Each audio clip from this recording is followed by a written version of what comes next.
Choose either take care of my parents or get a divorce. I'm giving you the option. Standing in front of our new house, my husband James spoke with a smug look on his face. He acted as if he had bought this huge mansion himself, but in reality, I was the one who purchased this land and house.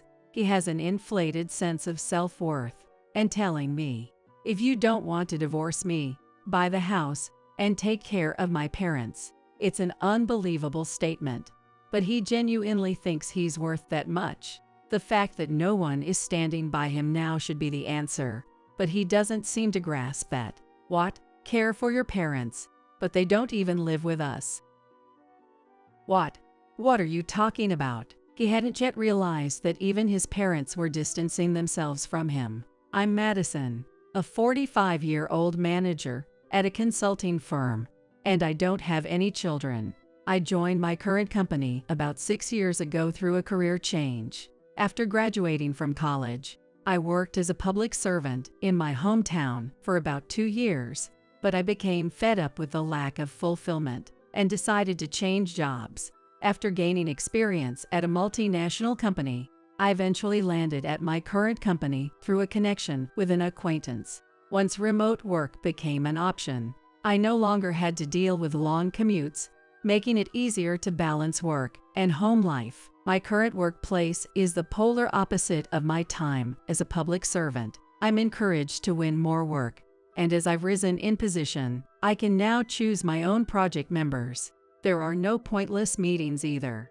Of course, there's pressure to deliver results, and performance reviews are strictly tied to numbers, but achieving results leads directly to salary increases. Everyone has their own views on work, but I wanted an environment where I could earn in line with my skills and effort, so this company suits me perfectly. In the 6 years since I joined, I've been promoted, and now, as a manager, I focus on recruiting talented individuals and building a top-performing team that continues to drive success.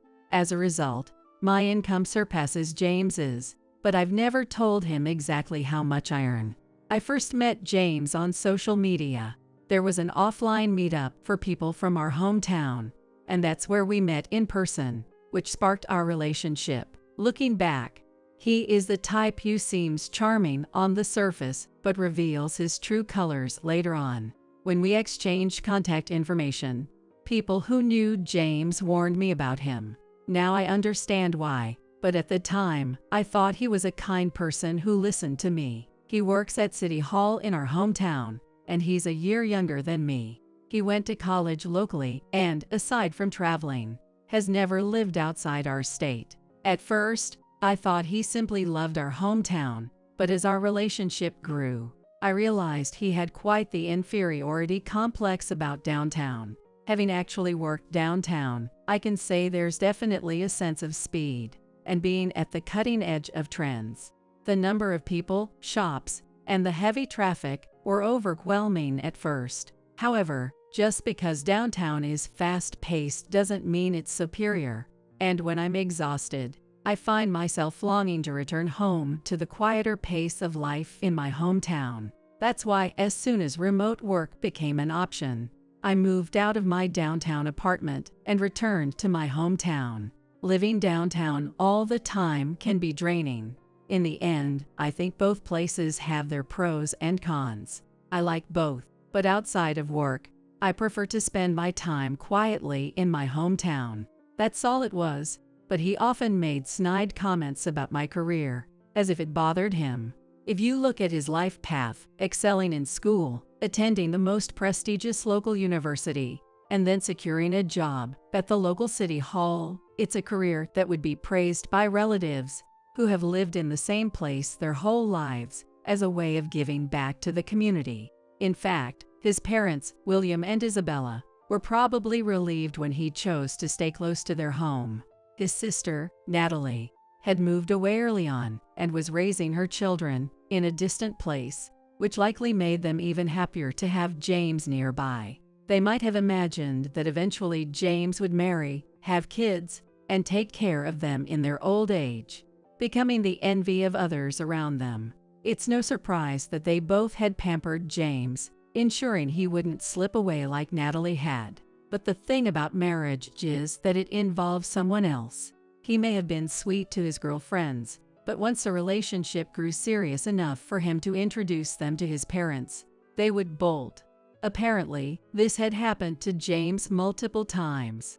I was unaware of this phase of his life, as I had briefly left our hometown after quitting my public servant job, so I learned about these rumors a little too late. After we got married, he began making more and more comments that belittled others. His work at City Hall seemed relatively unchallenging, giving him plenty of time to notice everyone's flaws. He frequently shared complaints about the residents who came to the office, as well as his colleagues and superiors. I get it, there's rarely a workplace where everyone gets along perfectly, and it's only natural to have frustrations. But honestly, the fact that he could criticize every single person so thoroughly seemed to me like a sign that he had too much free time on his hands. Sure, there are people I find difficult, too, but I don't have time to dwell on them. Complaining doesn't pay the bills. I know that makes it sound like I'm obsessed with money, but it's true, life is better when you spend less time on gossip and complaints. What was really unsettling was that when we visited my in-laws' house, James would go on and on about how incompetent everyone around him was and how much better he was by comparison. William sighed several times during these conversations, so he must have been sick of it. Isabella, on the other hand, was doing her best to listen attentively, clearly trying not to upset James. With Natalie gone and not bringing her children around, Isabella might have been desperate to keep James from slipping away as well. When we first got married, I was working at a multinational company and commuting nearly 2 hours each way. The work I had been doing before that just didn't fulfill me. So even though the commute was tough, I preferred having a job that gave me a sense of accomplishment. I was the only one struggling with the long commute, my transportation costs were fully covered, and I was making more money. So there was no downside for James, but I still remember him criticizing me. Is this because you've got an inferiority complex about the countryside? Are you that desperate to work downtown? People are going to laugh at you. It had nothing to do with the countryside or downtown. I was simply searching for meaningful work. Naturally, though, job opportunities in the countryside are limited, which meant I had to head downtown for better prospects. But James just couldn't understand that. Even then, I thought I wouldn't be criticized as long as I kept up with the housework, so I made the effort, cutting into my sleep to get everything done. It was my own way of rebelling against him. However, after a certain incident, his behavior became even more irrational. It happened after he attended a dinner gathering with friends. Since James and I went to different schools, we didn't attend the same gatherings, but my childhood friend Charlotte went to the same high school as James, and she told me what happened. According to her, everyone was tired of James boasting about himself, and no one was interested. His life path, which earned him praise from William, Isabella, and his relatives, didn't impress his friends. Among them were people who had attended prestigious universities, worked at large companies, or even started their own businesses and become CEOs. In that crowd, his career seemed utterly ordinary and dull in their eyes. Apparently, he wasn't happy about that. When he realized no one cared about his achievements, he began boasting about my job instead. And not only that, but he reportedly said, "My wife may not be having kids anytime soon, and my parents don't think much of her, but compared to a stay-at-home wife who's basically like livestock, she's a lot better since she brings in money." Charlotte must have been really irritated, as she assured me that his exact words were, "There's no mistake in what he said." After James' comment, his friends were understandably upset, and of course, they would be. It was an offensive statement, showing his sexist attitude toward women, and revealing how he viewed me more like a tool than a partner. I couldn't help but shudder at the thought if I had quit my job to raise children, would he have called me livestock too? He wasn't interested in connecting with people at that dinner. He just wanted to assert dominance. He wanted others to envy him and feel inferior, feeding his warped desire to boost his own self-esteem. But when he couldn't establish dominance, he would turn to using me as a prop or put others down to elevate his position. It became obvious why he had stopped being invited to these gatherings. He wasn't genuinely proud of me either. He wanted to say, "Look at me, the kind of man who can attract a woman like that." At one of these gatherings, someone finally grew tired of James' attitude and reportedly said, "Aren't things awkward when your wife earns more than you?" That person likely wasn't making a sexist remark about women earning money. It was more of a sarcastic jab at James, who was always bragging. Instead of feeling proud of having a high-earning wife, James was ridiculed, and after that day, he developed a strong sense of rivalry toward me and started making even more condescending remarks. That's what led to his comments about my 2-hour commute. There was a time when both William and Isabella, as well as James, pressured me about having children, looking down on me in the process. Regardless of the real reason, I'm sure William and Isabella genuinely wanted grandchildren, but I don't think James actually wanted kids. Someone as self-centered as James, who needed constant pampering, could hardly be expected to prioritize a child over himself. And though he never told William and Isabella, James once tried to change jobs. "My education is fine, so it should be easy to get hired. All that's left is choosing where to go." I still remember that naive fantasy of his vividly. In reality, he didn't pass a document screening for any company. The reason was simple. His education history showed he'd never left his hometown, and his work experience and qualifications revealed he had no useful skills. The days when a degree alone could open doors were long gone, and I knew that finding a new job as a former civil servant was difficult. The main reason is that, despite having high self-esteem, people like James, with no experience in the private sector, are often seen as difficult to hire. Companies looking for mid-career hires prioritize people who can immediately contribute, so concrete accomplishments and skills are absolute selling points. He had no doubt that just by sending out his resume, he'd quickly be called in for interviews. But when no one contacted him, he was furious.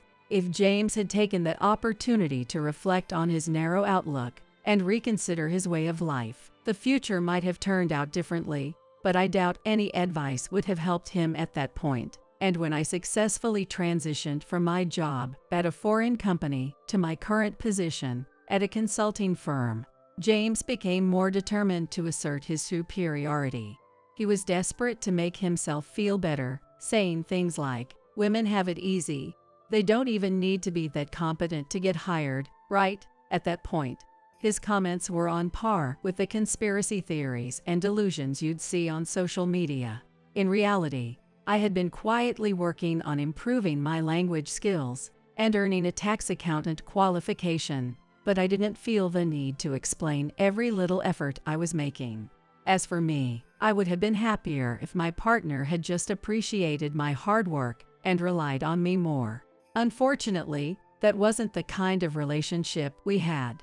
The other day, during a visit to my in-laws' house on holiday, William, who had been quiet until then, started complaining about James. Since he was our only son, we ended up spoiling him.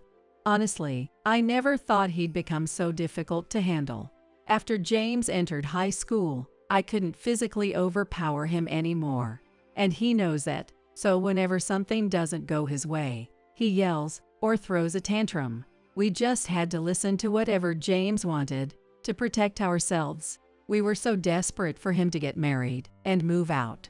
I don't know what might have happened behind the scenes, but if his friends had started to dislike him, I'm sure word spread around the neighborhood. In this area, many of my friends' families run businesses or shops. No doubt William and Isabella had heard various rumors as well. Even they had grown weary of James. They used to pressure me about having grandchildren, but after a while, all they would say was, "Please don't get divorced. Take care of James." They wanted to push the burden onto me and distance themselves from James. William and Isabella, who once bragged about him when we first got married, had become completely subdued. Since I started working remotely, James began focusing his frustrations on that. How can you get any work done just sitting at home? Women have it easy, just playing around on the computer. In reality, I travel to meet important clients in person. And if necessary, I go on business trips. The rest of my meetings are simply done online. The projects my team handles generate significant revenue, and my salary has continued to rise. If I didn't want to hurt his fragile pride, I would have mentioned that I now earn about 4 times his salary, but I stay silent. After all, unlike him, I don't have time to waste gossiping. The responsibility is heavy when things don't go well. You dreamed of working downtown, changed jobs, and now you're stuck with remote work. No, I didn't fail. My company allows us the flexibility to work remotely or go to the office.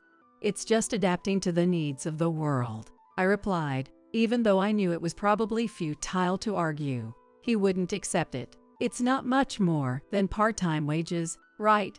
You've got it easy, just relying on your husband's salary while playing around at work. He still didn't hold back with his comments. James, don't think you can say whatever you want just because I've been silent. When have I ever relied on your salary? Remember who paid for the car? Who covered the overseas trips we took up until last year? And who was it that paid for building this new house? When I lightly pushed back, James hastily tried to cover it up. It's always the same pattern. I was just joking. I was only talking about the typical wife out there. Plus, you've got your mom's money, right? He didn't understand at all. On top of that, he seemed to believe that I was getting financial help from my mom. It's understandable since I hadn't explained my current income to him, but the fact that he can only maintain his self-esteem by putting others down feels almost like an illness. We're about to buy a new house, and I'm covering almost all the expenses. How can you still act like that? Come on, I wasn't bad-mouthing you, Madison. You're being paranoid, don't you think? If I had quit my job because of illness or to raise kids, I could have ended up as a housewife, couldn't I? Well, just make sure that doesn't happen. It feels almost impossible for someone like James, who's already in his 40s, to fix this warped way of thinking.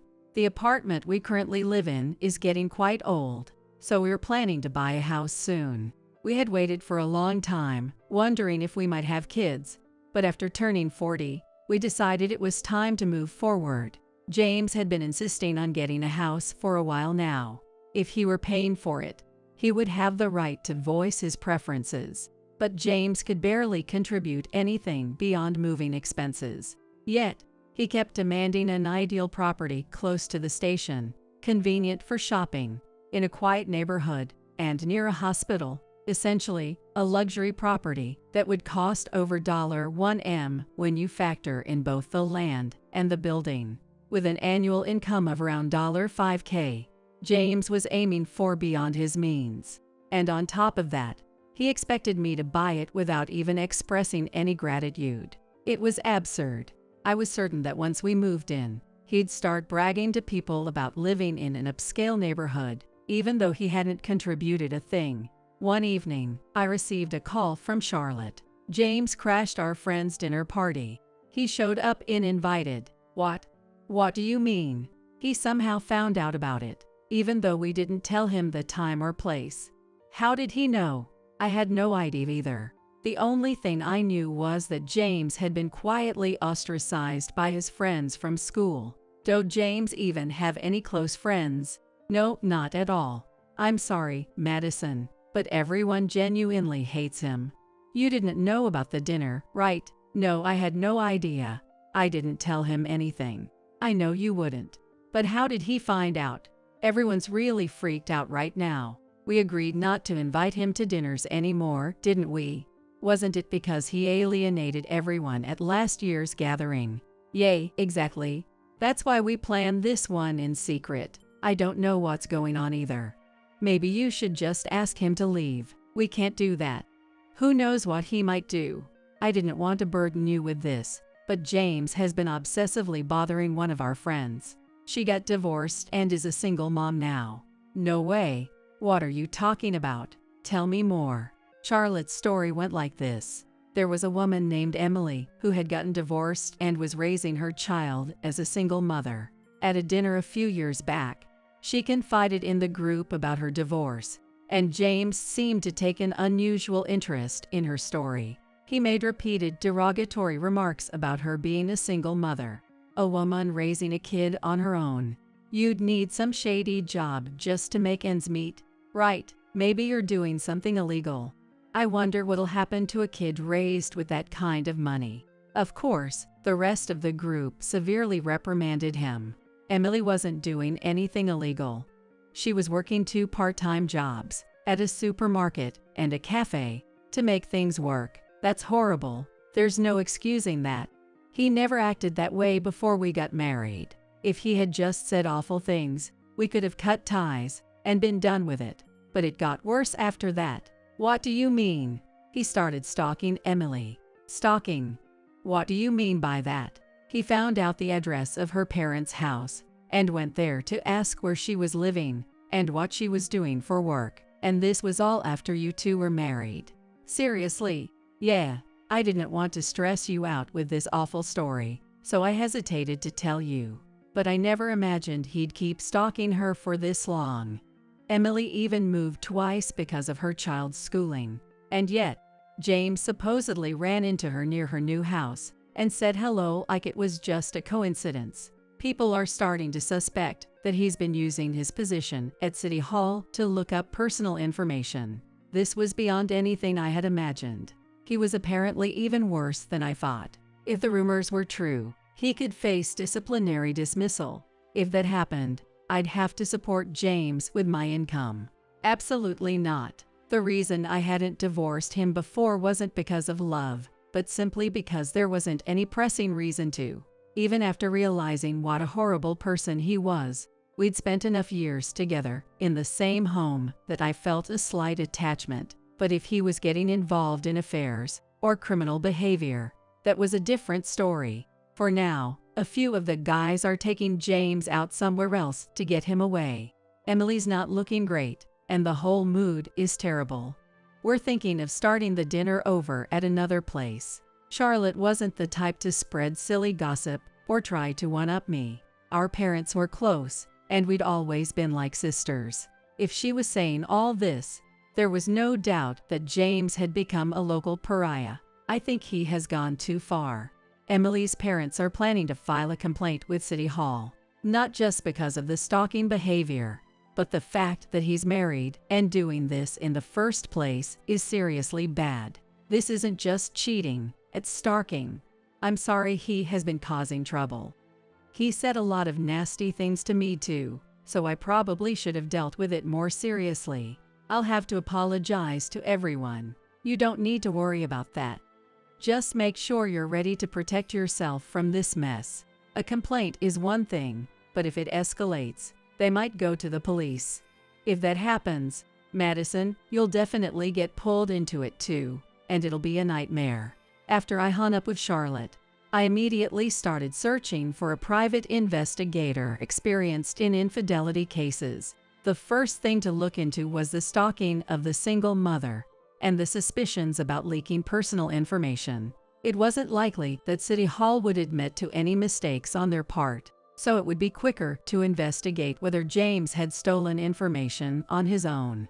It was impossible to uncover everything happening within City Hall, but considering how James had shown up at an unannounced dinner, I started to wonder if he had an accomplice. I had been planning for a budget of around $20K, but I was willing to spend more if necessary. For a long time, I've been enduring his harsh words. I had meaningful work and was so busy that I could ignore his behavior. But in hindsight, maybe I shouldn't have. It caused trouble for many people. Though it's James' doing, as his wife, I have to deal with it and bring things to a proper resolution. Around midnight, he came home, smelling of alcohol. He'd probably been drinking at another place while getting a stern lecture and warning from some of his tough-looking friends. His expression made it clear that he hadn't been enjoying himself. As soon as he entered the house, He let out a strange yell and threw his leather shoes violently against the wall. Damn it. All of them are messing with me. In the quiet of the night, his voice echoed through the residential area. A nearby dog, sensing the commotion, started barking in alarm. Hey, keep it down. It's late, and you're disturbing the neighbors. Shut up, don't you dare tell me what to do, you lowlife. You can't just use words like lowlife as if it's normal. How would you feel if someone said that to you? You wouldn't stand for it, right? Don't casually throw around words that deny someone's worth. I spoke calmly, but it didn't seem to reach James, who was heavily drunk. What's wrong with calling a lowlife a lowlife?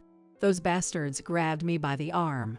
That's what you get from uneducated people, they're all brute force. You barged into a dinner party you weren't even invited to and caused a scene. Even so, they stayed with you until this late, probably trying to talk sense into you. They lectured me all night. Me. I'll find out everything about their parents' companies. And if any of them are involved in public projects, I'll put pressure on them. Don't even joke about that. You work for City Hall, so that kind of talk isn't funny. I'm not joking. I can find personal information easily.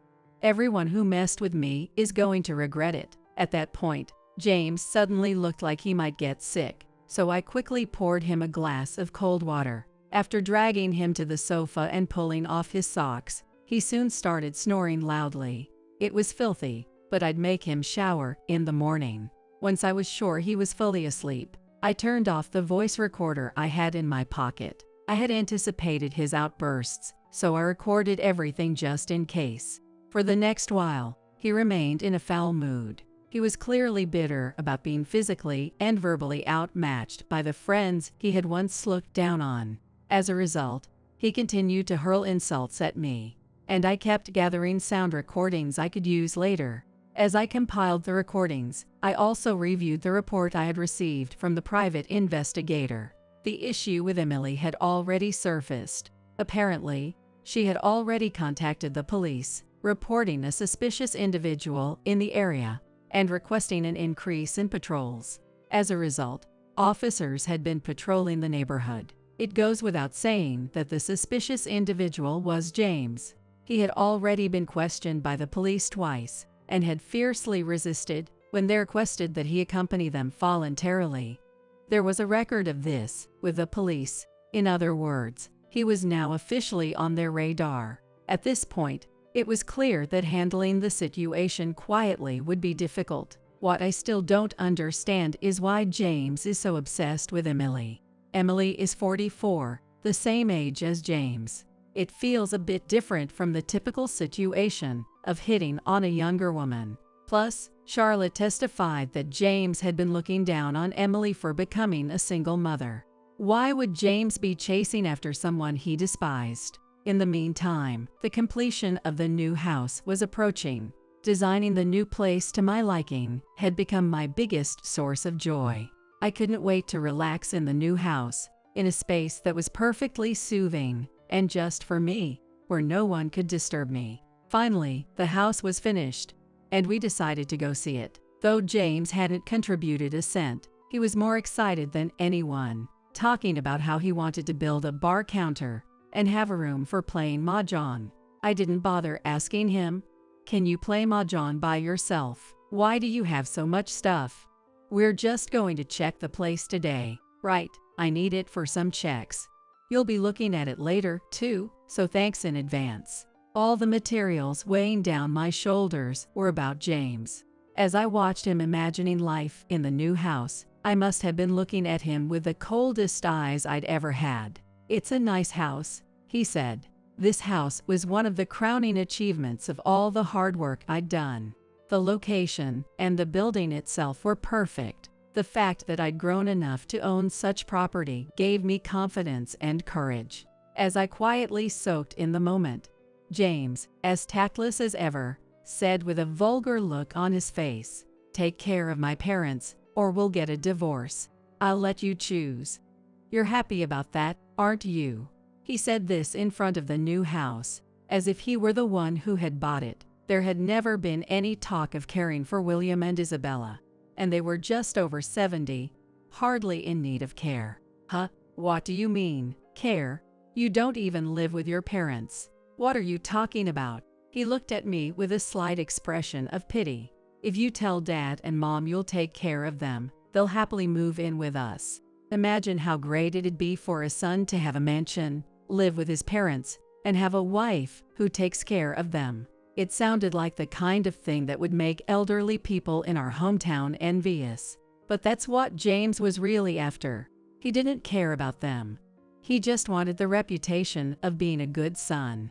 Even though he no longer had any allies around him, he was still desperately clinging to the idea of getting recognition for something that didn't even exist. I get that you have your own ideal, but this house is in my name, so it's mine. You're my wife, so anything you have is obviously mine too.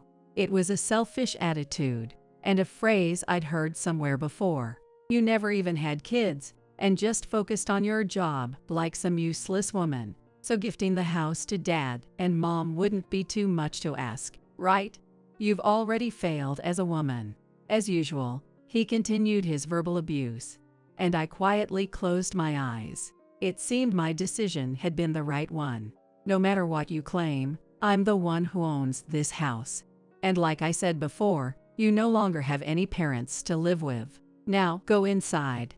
Our guests are waiting. I pushed his back, and we opened a pristine front door, almost untouched by fingerprints. In the living room, which was still unfurnished, sat William and Isabella. James, we've never heard anything about needing care. We don't intend to rely on you or Madison. We're planning to sell our current home and move into a senior living facility. Huh? What are you talking about? Out of nowhere. I built you this magnificent house. Be grateful. Go ahead, boast about me to everyone, just like you always have. I regret that we pushed our expectations on you too much. We spoiled you far too much. We thought we were being strict, but we were wrong.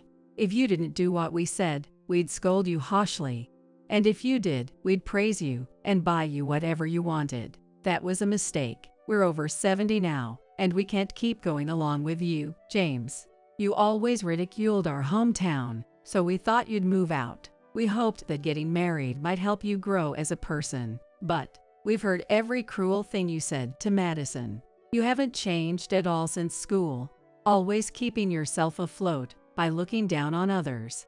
You secretly longed to be downtown, but didn't have the courage to leave. Instead, you blamed us, claiming that we held you back from a better life. That's how you've been keeping your pride intact. What the hell? Shut up, don't mess with me. If you just worked hard, that would have been enough for us. As long as you didn't hurt others or do anything wrong.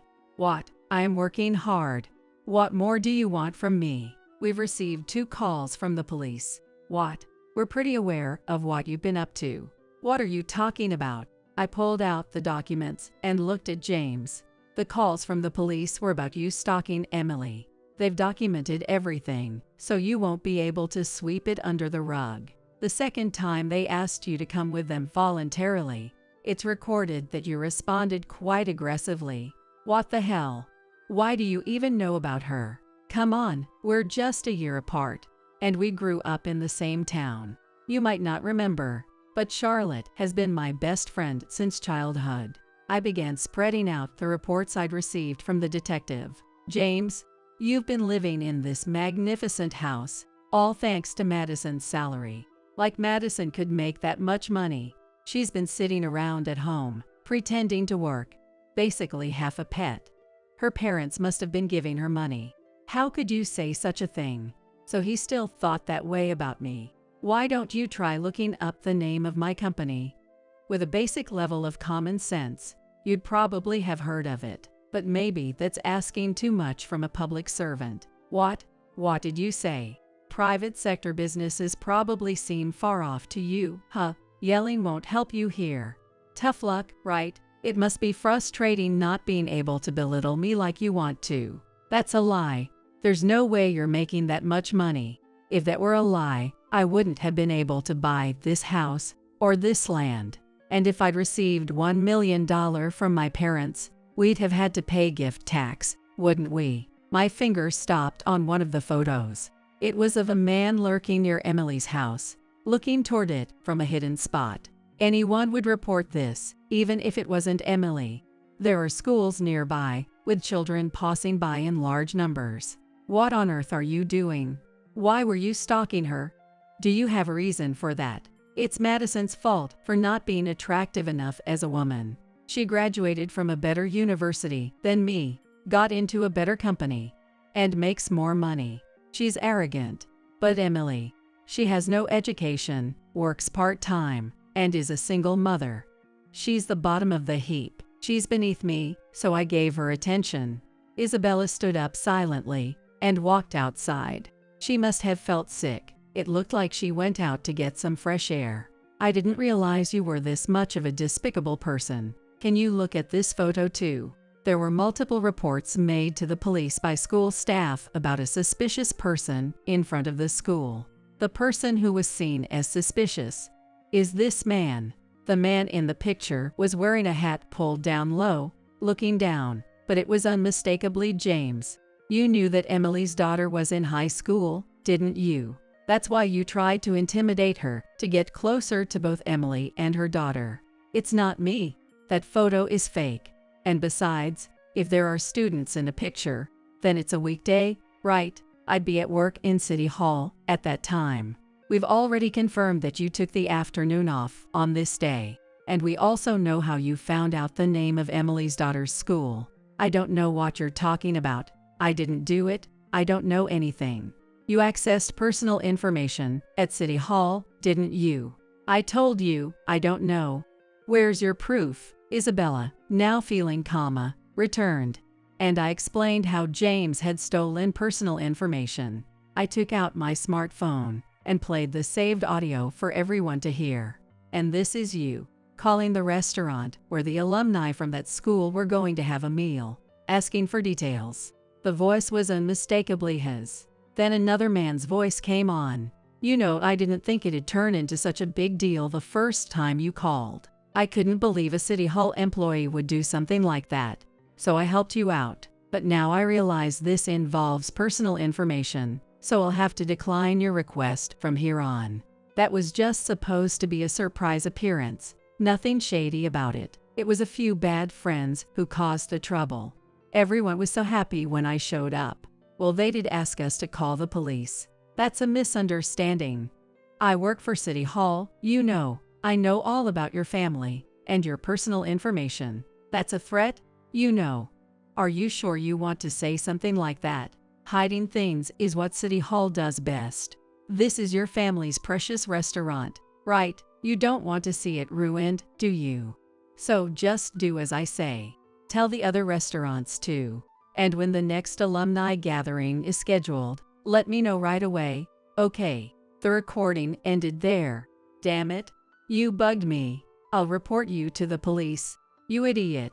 Enough already. William's roar echoed through the new house, threatening restaurant owners, stealing personal information to find Emily's daughter's school. That's serious crime. And City Hall's already been informed. The restaurant staff now fully understands what you've been up to. That's why they recorded this call. Everyone's useless. A bunch of worthless losers. James, half crying, shouted while William and Isabella looked at him coldly. No matter how much he insulted others, James was clearly the most pathetic person in the room. So, as I said, you'll need to atone for your crimes and apologize to everyone you've wronged. From here on, City Hall and the police will handle things. But to answer your original question, I'm choosing divorce. What? You've got to be joking. You show me this big fancy house, and then tell me I can't live here. You're giving me this house, and then we'll split, right? Don't be ridiculous. Didn't William and Isabella just say they're moving into a facility? This house is for me and Mom to live in. If we're getting divorced, there'll be a division of assets. No matter what the reason, you can't refuse to split the assets during a divorce. I don't have any savings, so I'll be getting half of Madison's. Get a grip. Do you even know what's coming for you?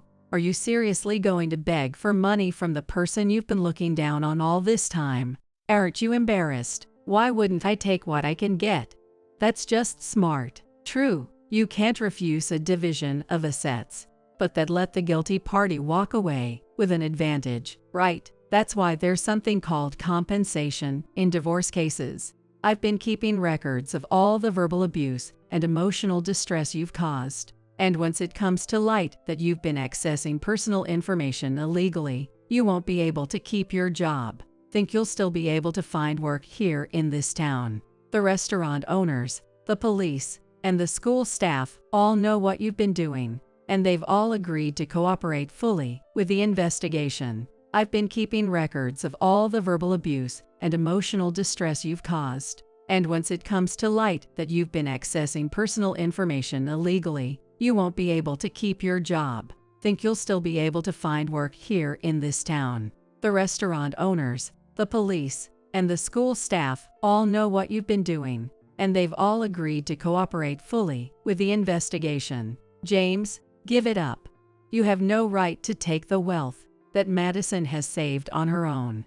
You're 44 years old, have no children, and yet you have no savings. That only proves how uncooperative you've been in this marriage. Do you really want to shame yourself further by discussing this in court, even if you're forced to pay compensation during the divorce proceedings? Do you still want money that badly? In the end, I was bluffing, gambling on this last statement. If James truly had no shame or pride, he would have ignored everything and demanded the money anyway. But I knew how James's pride worked. If I provoked him just a little, he'd get angry and give up on the conversation altogether. James finally fell silent, his words caught in his throat. And with that, the grand house officially became mine, and I invited my mom, who hadn't been her lively self since losing Dad, to come live with me. William and Isabella had started touring senior living facilities. It seemed they were exploring different options, without being too fixated on staying local, enjoying some couple time along the way. Meanwhile, from what I heard from Charlotte, James's harassment of Emily's daughter infuriated Emily. Though Emily tends to be passive about things involving herself, it was a completely different story when it came to her daughter. She shared information about the suspicious behavior with the school staff and other parents, and consulted with the police. The biggest issue, though, was James's unauthorized access to personal information, which turned into a serious matter. News of his punishment and dismissal for gross misconduct was quietly reported in the local newspaper's social section.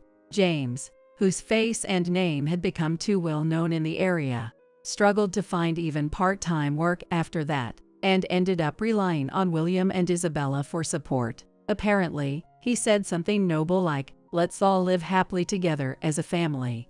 I'll take care of everything."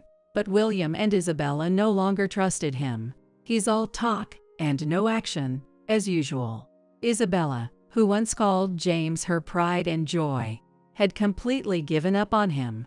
Now, she found more joy in going out with William, which seemed like a positive change. As for me, I plan to keep working at my current income level for another 10 years if I can, so that I can handle both caring for my mom and planning for my own old age at my own pace. I've realized that I'm the type of person who can live alone. I figured this out at 45, but that's not such a bad thing, is it? That said, Mom seems a bit lonely when she has too much free time. So I've decided to adopt a stray cat sometime soon, hoping it'll become a cherished companion for her, in place of grandchildren. It was the day of the big presentation.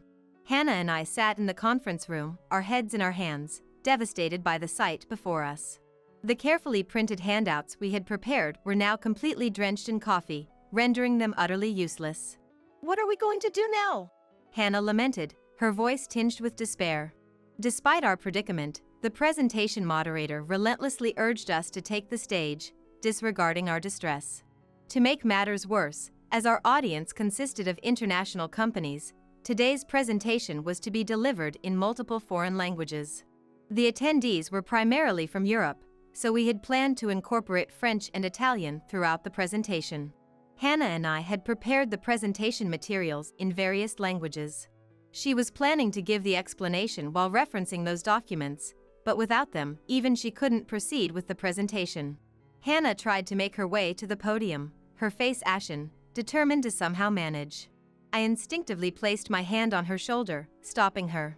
Camila, who had likely orchestrated this situation, was underestimating me. She thought that without the materials, we would be rendered helpless. I would show her just how mistaken that notion was. My name is Glenda. I'm 32 years old. For as long as I can remember, I've lived abroad. My dad had been assigned overseas for work. Every few years, we moved to different countries, immersed in diverse languages and cultures. There were times when I struggled to adapt to unfamiliar environments, but now, those experiences are cherished memories. I returned to the United States when I was 15. As I entered high school, Mom and I decided it was time to settle down in one place, so we came back to America together. Having grown up in foreign lands and exposed to multiple languages, I hoped to find a way to utilize my talents in the US. However, my aspirations were swiftly shattered. After the entrance ceremony, we gathered in the classroom for self-introductions. I confidently shared my experiences living abroad and my proficiency in various languages. If you have any questions about foreign languages, feel free to ask me anything. As I looked around, I finally noticed the odd expressions on everyone's faces. I later learned that my English accent was apparently a bit strange at the time. However, in the countries where I had lived before, no one minded if someone's language usage was slightly off. They were more interested in the content of the conversation than the person's manner of speaking. But in America, or at least among my high school classmates, it was different. They all laughed at my peculiar English. Whenever I spoke, they would snicker and whisper to each other. Eventually, they started calling me pushy and insensitive to social cues. No matter what I did, I was always the center of attention, ridiculed, or gossiped about. I constantly felt the cold stares of my classmates. Over time, I became convinced that everyone was mocking me no matter what I did, and I started silently staring down at the corner of the classroom. But then, someone appeared before me in that state. Her name was Hannah, a girl 1 year older. She was a member of the foreign language club and had heard rumors about a third culture kid enrolling, so she sought me out. By that point, I had become terrified of drawing attention, so I tried to send Hannah away when she approached me, but she kept coming to see me. Perhaps she was curious about why I was so guarded despite her repeated attempts to talk to me. One time, she asked me the reason. I couldn't help but confess how my English and behavior were strange, causing me to feel isolated from the class. Upon hearing that, a beaming smile spread across her beautiful face. And then she said to me, "That's not true at all. Your way of speaking and your actions are adorable. But if it bothers you that much, I'll teach you English, and in exchange, you can teach me foreign languages." From that day on, until Hannah graduated, I met with her every day to talk about various things. She engaged with me sincerely, not out of pity. She patiently taught me the intricacies of English and helped me navigate cultural differences when I struggled. And she always, "It's okay, you're speaking just fine. You're not doing anything weird. Be confident," encouraged me, saying. By the time Hannah graduated, thanks to her, I had regained my confidence. Time passed, and I was headhunted by a company for a mid-career position. The one who had recruited me was none other than her. With her exceptional abilities, Hannah had become the sales department manager, captivating those around her not only with her competence but also her natural beauty and outstanding leadership. Persuaded by her, who said, "I need your help," I decided to join the company as well. Of course, I wanted to utilize my language talents and prove my worth in the international business arena, but more than anything, I wanted to repay her for supporting me during my difficult times. And so, I joined the company and was assigned to Hannah's department. In that department, there was also a section chief named Camila. It only took a brief exchange of words during my introduction to realize it. She was a self-centered person who looked down on others. And above all, she seemed to harbor an abnormal level of hostility towards Hannah. I felt a bit uneasy, but I focused on learning my job to quickly adapt to this new environment. At that time, I was not yet aware that this presence would begin to cast a dark shadow over my life. Half a year after joining the company, my days gradually lost motivation due to Camila's harassment. Here, take care of this too. Well then, I'm heading out first. Camila approached my desk, said those words, and placed a large stack of documents. Upon closer inspection, I realized they were already approved documents. She probably meant for me to file them away. It was sad that I had come to understand her intentions without being told during these past 6 months. I glanced at the clock. The hands indicated that there were about 10 minutes left until the end of working hours. It was a usual occurrence for her to deliberately bring a large amount of work at this hour and start preparing to leave even before the end of the workday. I suppressed the sigh that threatened to escape and started tackling the work that had been forced upon me. From the very day I joined the company, she kept pushing various tasks onto me. The volume increased day by day, and my overtime hours grew proportionately. Yet, she would say things like, Why are you always working so much overtime? You're slow at your job, aren't you? You're incompetent. You should learn from me, who always leaves on time, and put in some effort to go home earlier. In the beginning, I strived to improve my work efficiency to leave earlier, as Camila suggested. However, the more I streamlined my tasks, the more work she would dump on me. Now, I overheard people in the department gossiping that she might not be doing any work other than approvals. Still, work is work, and I didn't want to stand out in a bad way by doing something wrong, like in high school, and be seen in a strange light. So, I had no choice but to complete the tasks she assigned to me. However, Camila refused to acknowledge my efforts and made me revise the reports and project proposals I had painstakingly completed multiple times, citing trivial mistakes. The workload kept increasing.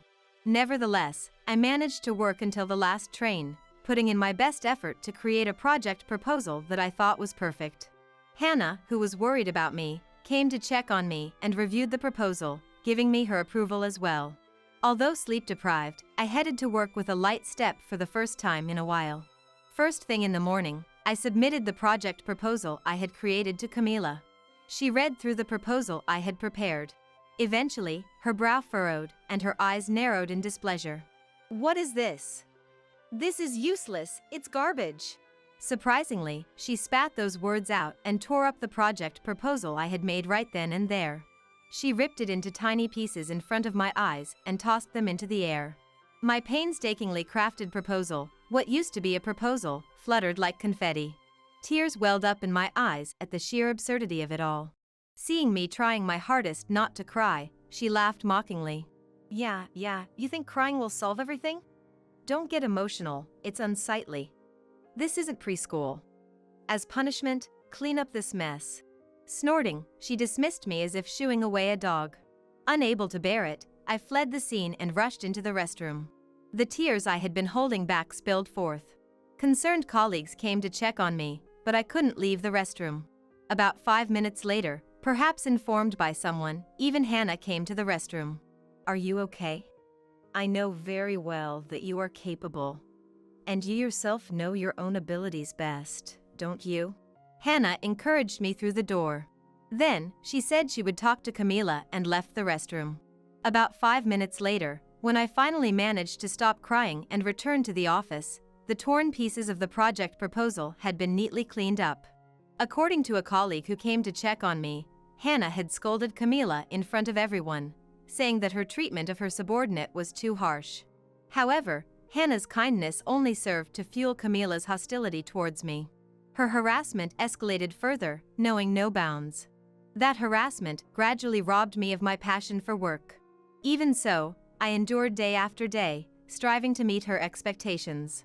Then one day, a shocking incident occurred. The documents for an important project that Hannah and I were in charge of had disappeared.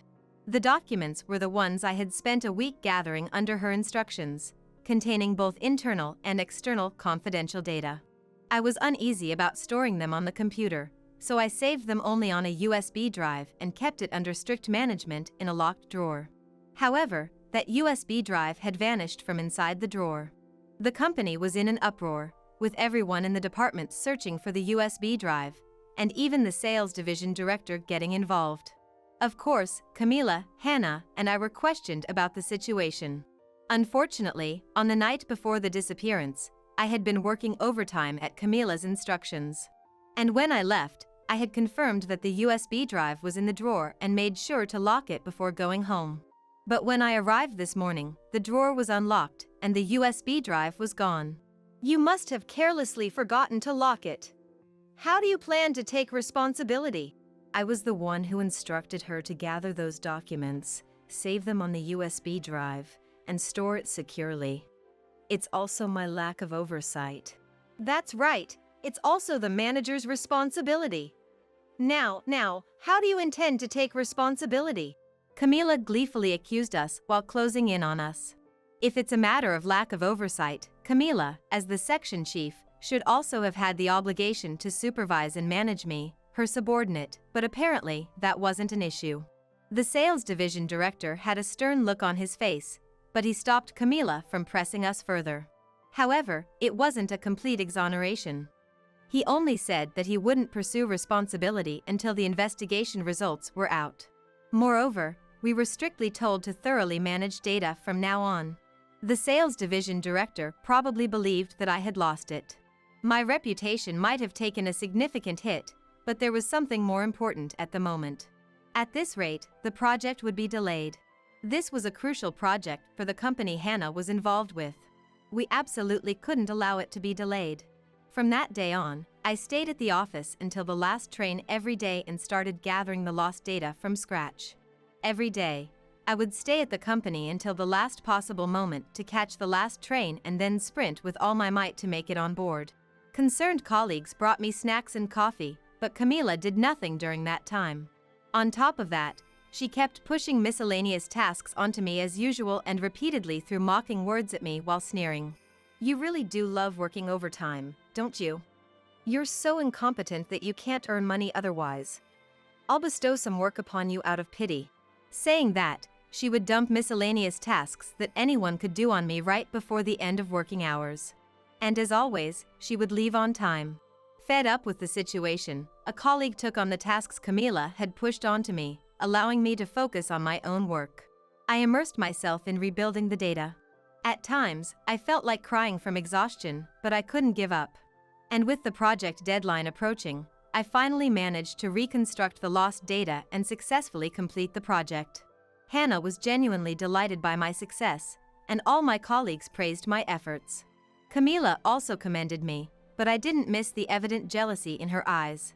Thanks to Hannah and my achievement of brilliantly leading an important project that was on the brink of delay to great success, we were entrusted with an even more significant project. It was a presentation at a certain famous overseas company. Moreover, it wasn't just any presentation. It was a competitive presentation where multiple rival companies would also be present. That company had been operating primarily in Europe and Asia, with employees and business partners mostly from overseas. It was the first time an American company had the opportunity to give a presentation. If we could succeed in this presentation and secure a deal, it would open up prospects for transactions with European and Asian companies as well. It was a chance we couldn't afford to miss for the further development of our company.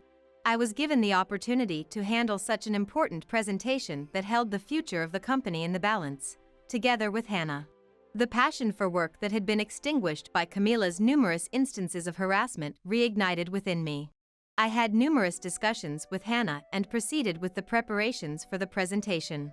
We created project proposals and materials, received Hannah's feedback, and revised them day after day. However, unlike being forced to redo them countless times by Camila for no reason, the revisions had clear purposes, so it didn't feel like a burden at all. In fact, it was almost enjoyable. During that time, Camila was eerily quiet. It was strange, but anyone would understand that it would be problematic to interfere with a presentation that held the company's future in the balance. I concluded that even Camila possessed that level of common sense and decency. And finally, the presentation materials were completed. From the perspective of the client, we created materials that addressed their concerns and made them feel confident in entrusting the project to our company. Upon seeing the finished materials, even Hannah's eyes welled up with tears. It's perfect! I've never seen such outstanding materials before. With this, they'll definitely choose our company. Hannah reviewed the materials with a serious expression multiple times before saying those words to commend me. I felt overjoyed to the point of wanting to jump up and down, having my painstakingly crafted materials, which I had worked on to the point of almost missing the last train numerous times, be recognized. On the day before the presentation, we proceeded with the preparations by printing the materials and compiling any potentially necessary data onto USB drives. For the first time in a while, I went home early to rest my body in preparation for the next day. And then, the day of the presentation arrived. Hannah and I were in the conference room that served as the presentation venue, holding our heads in our hands. The documents that had been printed and packed in a bag were, for some reason, completely drenched in coffee.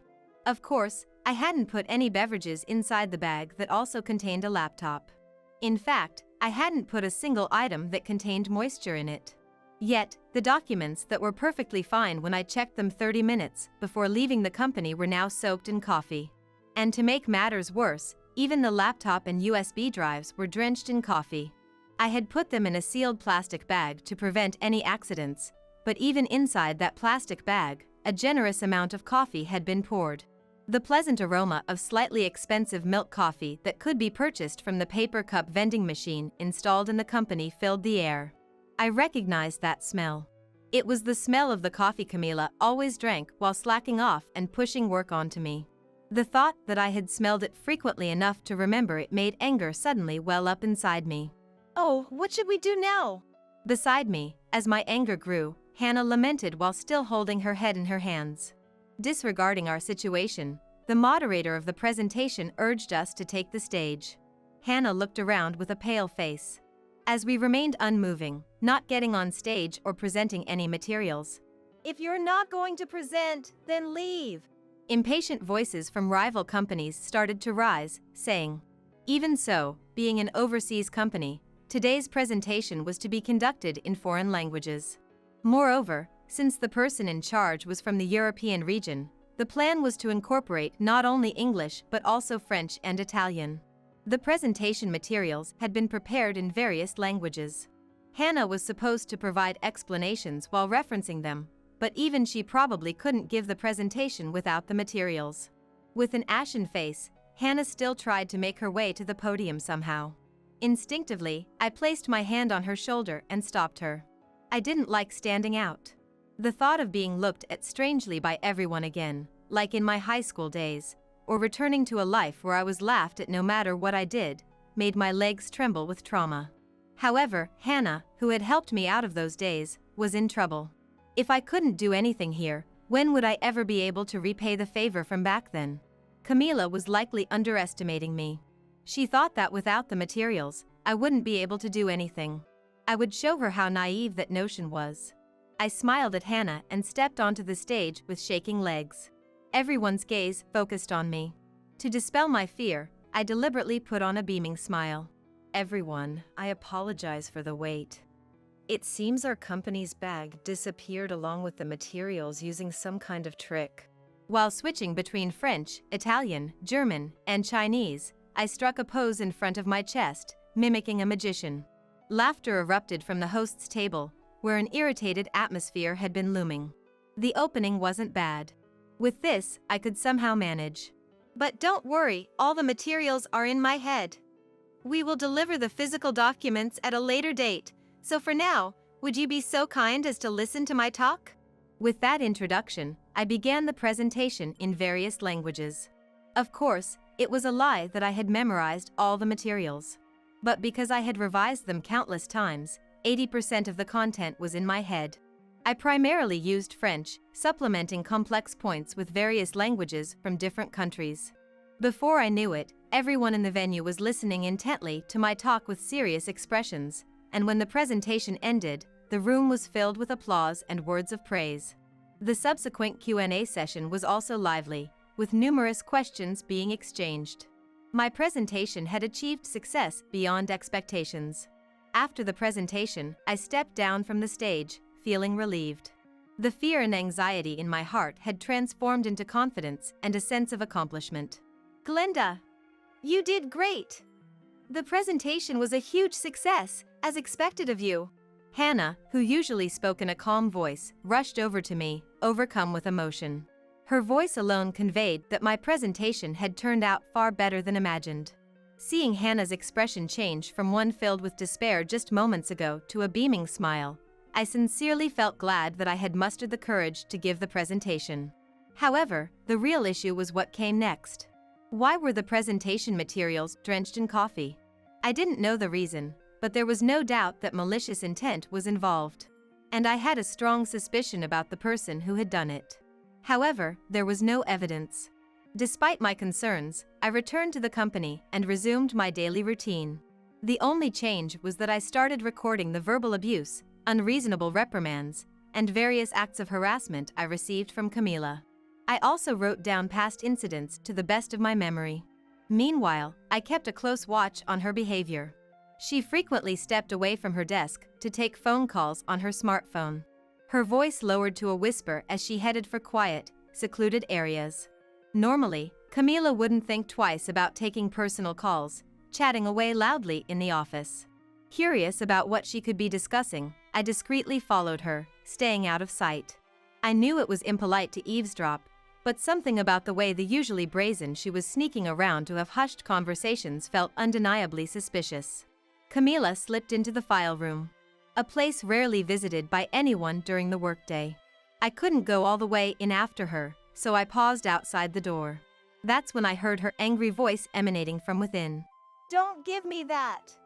I went to the trouble of sabotaging the files, and now you're telling me your presentation is about to lose? That's on you and your shoddy work, not me. Hearing this, I instinctively pulled out my smartphone and started recording. That money was compensation for leaking the files and ruining the presentation materials. How dare you ask for it back now? Either she didn't realize I was nearby, or she didn't care, because Camila kept right on yelling at the person on the other end of the line. My mind flashed back to the USB drive that had mysteriously vanished a while ago. We had stored confidential company documents on it, locked it in a drawer, and kept it under tight security, yet somehow it had disappeared. Could it be that Camila had stolen it? Messing with presentation files was one thing, but taking internal information to sell to someone else was completely unacceptable. Camila was still talking, but I turned and headed straight for Hannah's office. I played the recording for her and honestly recounted everything I had overheard. Hannah's expression darkened, her face grave, as she listened to the part where she mentioned the money. This is a huge problem. Glenda, your actions have brought this issue to light. Hannah said she would report it to the higher-ups and suggest a full investigation. In that case, I would do my part to gather more information and evidence to assist her. Camila was about to lose everything due to her own short-sighted actions. 1 week after the competing presentation, Hannah informed me that our proposal had been selected and the deal was going forward.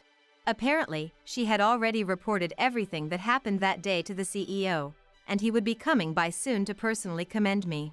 As embarrassed as I felt, my happiness won out, and I couldn't help but smile. My dad's job had us moving around a lot, and it had caused me plenty of hardship, but thanks to that, I was now able to be of use to Hannah and the company. The thought filled me with a sense of pride. Hannah and everyone in the department was as thrilled as if it had happened to them personally, and soon there was talk of a celebration. But amidst all the smiles, only Camila looked grim.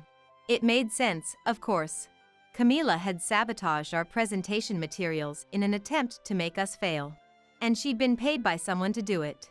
Now that her scheme had fallen through, she would naturally have to return whatever money she'd been given. But maybe there was even more to it than that. I could see the fear in her eyes, the way her shoulders trembled every time her phone rang. Still, this was far from over. I stayed late to finish the busy work Camila had foisted on me, searching for evidence of her misdeeds whenever I could. Even mundane tasks like shredding documents and organizing email inboxes took on new meaning when I considered they might lead to proof of her actions. More than anything, Camila clearly underestimated me, because clues kept popping up one after another. It was actually kind of fun. In the papers I was supposed to shred, I found printouts of the missing confidential files. In her sent mail folder, There were emails where she had forwarded the presentation data to someone outside the company. Her complete lack of care when it came to handling evidence was so egregious, I almost wondered if it was some kind of trap. I was curious as to why there was so much evidence in the first place, but with this much compiled, I knew I could corner her. And as luck would have it, the CEO was planning to come praise me in person soon. I resolved that when he did, I would expose the full extent of Camilla's repeated wrongdoings in front of everyone. With renewed determination, I threw myself into completing my menial assignments and gathering evidence. Finally, the long-awaited day arrived when the CEO was slated to visit our sales department. The momentous occasion had everyone on edge from the moment we arrived that morning. The sound of the door to our floor opening caused all eyes to swivel in that direction at once. There, as expected, stood the CEO, the sales director, and Hannah. Ah, you must be Glenda. I heard from the client and Hannah that you put together a truly excellent presentation. It's all thanks to Hannah's mentoring and guidance. I responded to the CEO's words with complete sincerity. I could see Camilla's displeased expression out of the corner of my eye. Excuse me, but you're my subordinate. I'm the one who's been instructing you the most, so you should be giving me the credit here. Camilla started making a scene, right there in front of the CEO. In the past, I would have flashed her an insincere smile and agreed, but not anymore. I fixed Camilla with a steely glare. With all due respect, while you have pushed your work onto me and yelled at me unreasonably, I don't recall ever being mentored by you, I said calmly, looking Camilla straight in the eye. What? That's a lie! Camilla shouted, furrowing her brow in anger. Unfazed, I turned my gaze to the CEO. I had gathered plenty of evidence for this very moment. It was time for Camilla to reflect on her actions. Mr. CEO, while the department heads may have already reported this to you, she has been treating her subordinates unreasonably and dumping her work on them. Not only that, she's even been causing damage to the company. Huh? What nonsense are you spouting? I wonder which one of us is spouting nonsense here. I retorted, brushing off Camilla's vehement denial as I presented the additional evidence I had collected. I reiterated how Camilla had handed over important documents to someone in exchange for money and how she had tried to sabotage our presentation. Isn't that right, Camilla? I confronted her directly. However, a malicious smile spread across Camilla's face. Don't lie. That was all you and Hannah, wasn't it? You're trying to pin the blame on me, she accused, her voice dripping with venom. What? I was taken aback by Camilla's sudden allegation. Hannah too seemed shocked to find herself implicated, unable to hide her surprise. Seeing our reactions, Camilla's malevolent grin only deepened. Think about it logically. You claim you found evidence in the trash and emails I dumped on you, but do you really think I'd handle important things so carelessly? No way. It makes more sense that you and Hannah staged this to frame me. If you were the culprits, you'd have plenty of evidence. Camilla argued, narrowing her eyes shrewdly. I had to admit, it did seem odd that so much evidence was found so easily. But now it all made sense. Camilla had intentionally let us find the evidence to paint herself as a victim framed by our scheme, claiming Hannah and I were the true culprits. If I had been incompetent enough not to realize this, she probably planned to present it as her discovering evidence of my wrongdoing. We did no such thing. Lies. Or do you have any proof that I did it? We do, actually. Hannah's calm voice rang out. All eyes turned to her. First, regarding you leaking confidential company information for money. We have your own words admitting to this, Camilla. Hannah said, giving me a meaningful look. I took out my smartphone and played the recording. It's Camilla's phone call that day. Eavesdropping? No way. No. This is fabricated, totally made up. Camilla started to yell, but then seemed to realize it would be taken as a confession. In a fluster, she tried to paint herself as the victim of our setup. But Hannah continued undeterred. It was also you who drenched our presentation materials in coffee. Everyone in the department can testify that it's the same coffee you always drink. So what? You just chose that coffee to frame me. Camilla glared at Hannah, shouting in an attempt to push the blame onto us at all costs. Her gaze was filled with clear hostility. However, Hannah refuted her claim with a relaxed air. No, that won't work. On that day, we did a final check 30 minutes before leaving the office. At that time, both the documents and laptop were perfectly fine. Meaning the materials were ruined in that short 30-minute window. Hannah explained, pausing for a moment. She then placed a paper cup on the table. It was one of those cups from the coffee vending machine. A short size, or maybe one size smaller. This paper cup is from that vending machine over there.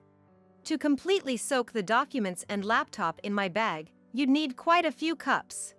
At least 10, I'd say. Buying that many yourself in a 30-minute span would be very conspicuous.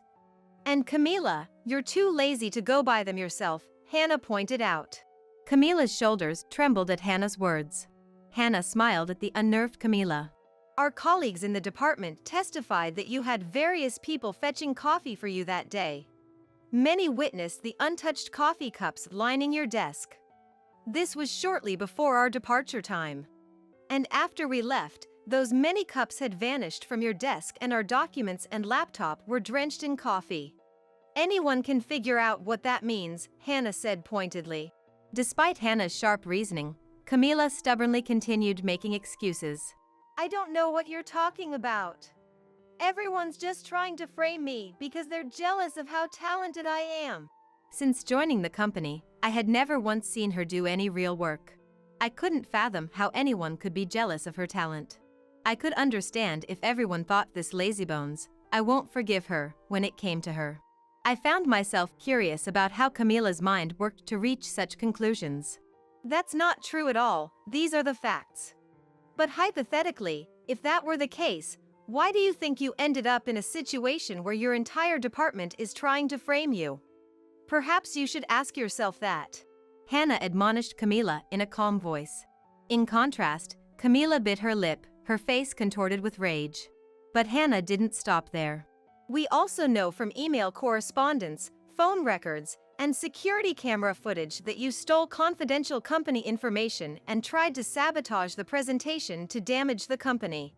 The CEO is already aware of this. At those words, the color drained from Camila's face. She looked at the CEO in a panic. The CEO stared back at Camila with contempt in his eyes.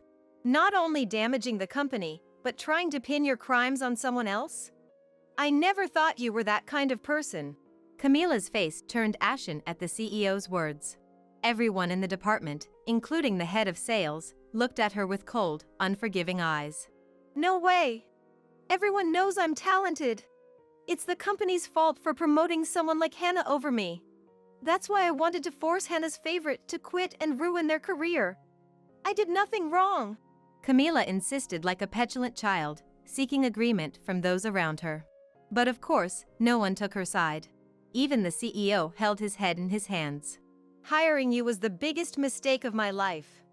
But fortunately, it's a mistake that can be easily corrected, he said, eyeing Camila with a quiet fury. Camila, incompetent and nasty people like you are fired. I won't forgive you for the damage you've caused our company, so be prepared for the consequences. Fired? You're firing me? Camila let out a scream of disbelief, her face deathly pale. As she struggled to accept reality, Hannah, the head of sales, and everyone in the department nodded emphatically in agreement with the CEO's decision to fire her. I too smiled at Camila. That's right, you're the one being fired. At my words, Camila crumpled to the ground. Afterwards, Camila was officially terminated. Apparently, the upper management's investigation revealed that Camila had committed many more offenses that even I wasn't aware of. The USB drive containing confidential company information that I was suspected of losing? It turns out she had stolen that too. The CEO and Hannah expressed their gratitude, saying that my accusation had prompted the higher-ups to launch a full investigation, exposing many of Camila's misdeeds. It seems the information Camila stole was sold to competitors, causing our company to lose profits to rival firms. Not only was she fired, but she's also being sued for damages. While Camila likely has the money she earned from selling our company's information, the funds she received in exchange for sabotaging the competitor's presentation will probably have to be returned at their demand. I don't know what will happen to her now that both the company and her client are demanding money from her, but her future is certainly bleaker than mine ever was in high school. With Camila gone, the vacant section chief position was somehow given to me. I told Hannah that there were many people more suited for the role than me, as I hadn't even been with the company for a year, but she wouldn't hear of it. In fact, everyone in the department recommended me for the position. They said that seeing me work diligently without complaint, even as Camila treated me like a servant and harassed me, made them want someone like me as their boss. Hannah promised to personally teach me about management and other necessary skills.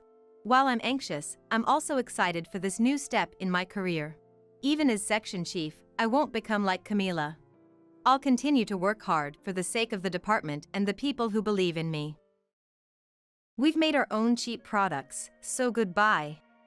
Those were the sudden words from Daisy, the daughter of the president of a longtime client company. I understand. We won't deliver to you ever again, I managed to say in a strained voice. Daisy laughed gleefully, clearly pleased with herself. But her laughter won't last long. I returned to my company, determined to get back at her, and began preparing to confront her. The next day, Antonio, the president, showed up looking pale. My name is Agatha. I lost my husband early on and have been supporting the company he left behind ever since.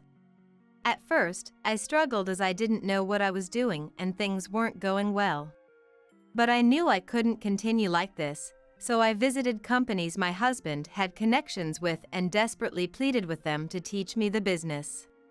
I absorbed everything they taught me, and once I gained the recognition of my employees as their president, I studied even harder. My employees supported me in various ways, developing unique technologies and creating hit products for me. I grew increasingly determined never to let this company go under. As I worked tirelessly, I suddenly realized I was already 65. At an age when most office workers retire, I was still going strong. Of course, my successor had already been chosen from among the executives who had supported me for many years. Still, I loved my job and wanted to continue as long as my body would allow, and my successor understood that. Today was our annual New Year's party. The atmosphere of the venue had changed significantly since I was young, but it was an event we never failed to hold. The New Year's party was always held in a hotel banquet hall in a buffet style. As the appointed time arrived, the presidents of companies related to mine would show up. I was 65 now, so I had experienced my fair share of generational changes. The faces in attendance were a little different from last year, so I surveyed the room with a deep sense of nostalgia. This time, I was participating with the male employee who would become the next president. I had told him to make sure to communicate with those around him and conduct himself in a manner befitting a president. As I watched over him making the rounds with a slightly nervous expression, I also greeted the presidents of companies I had relationships with. Many of the presidents of companies who had helped me when I was young were also in attendance. They were all around my age, but they still seemed to be active and going strong. Seeing everyone as energetic as they were last year put me at ease. Being able to welcome a new year together with such lively companions was a source of vitality for me. As I was absent-mindedly looking around, I suddenly bumped into someone. I quickly turned around to find a young woman I didn't recognize standing there. Since it was our first meeting, I assumed she must be the wife of one of the company presidents. But had anyone recently informed me of their marriage? While pondering this, I immediately apologized to her. However, she didn't apologize back and instead looked me up and down as if appraising me. Is something wrong? I asked, feeling suspicious. The woman then spoke to me in a mocking tone. Not really, but you're kind of in the way, you know?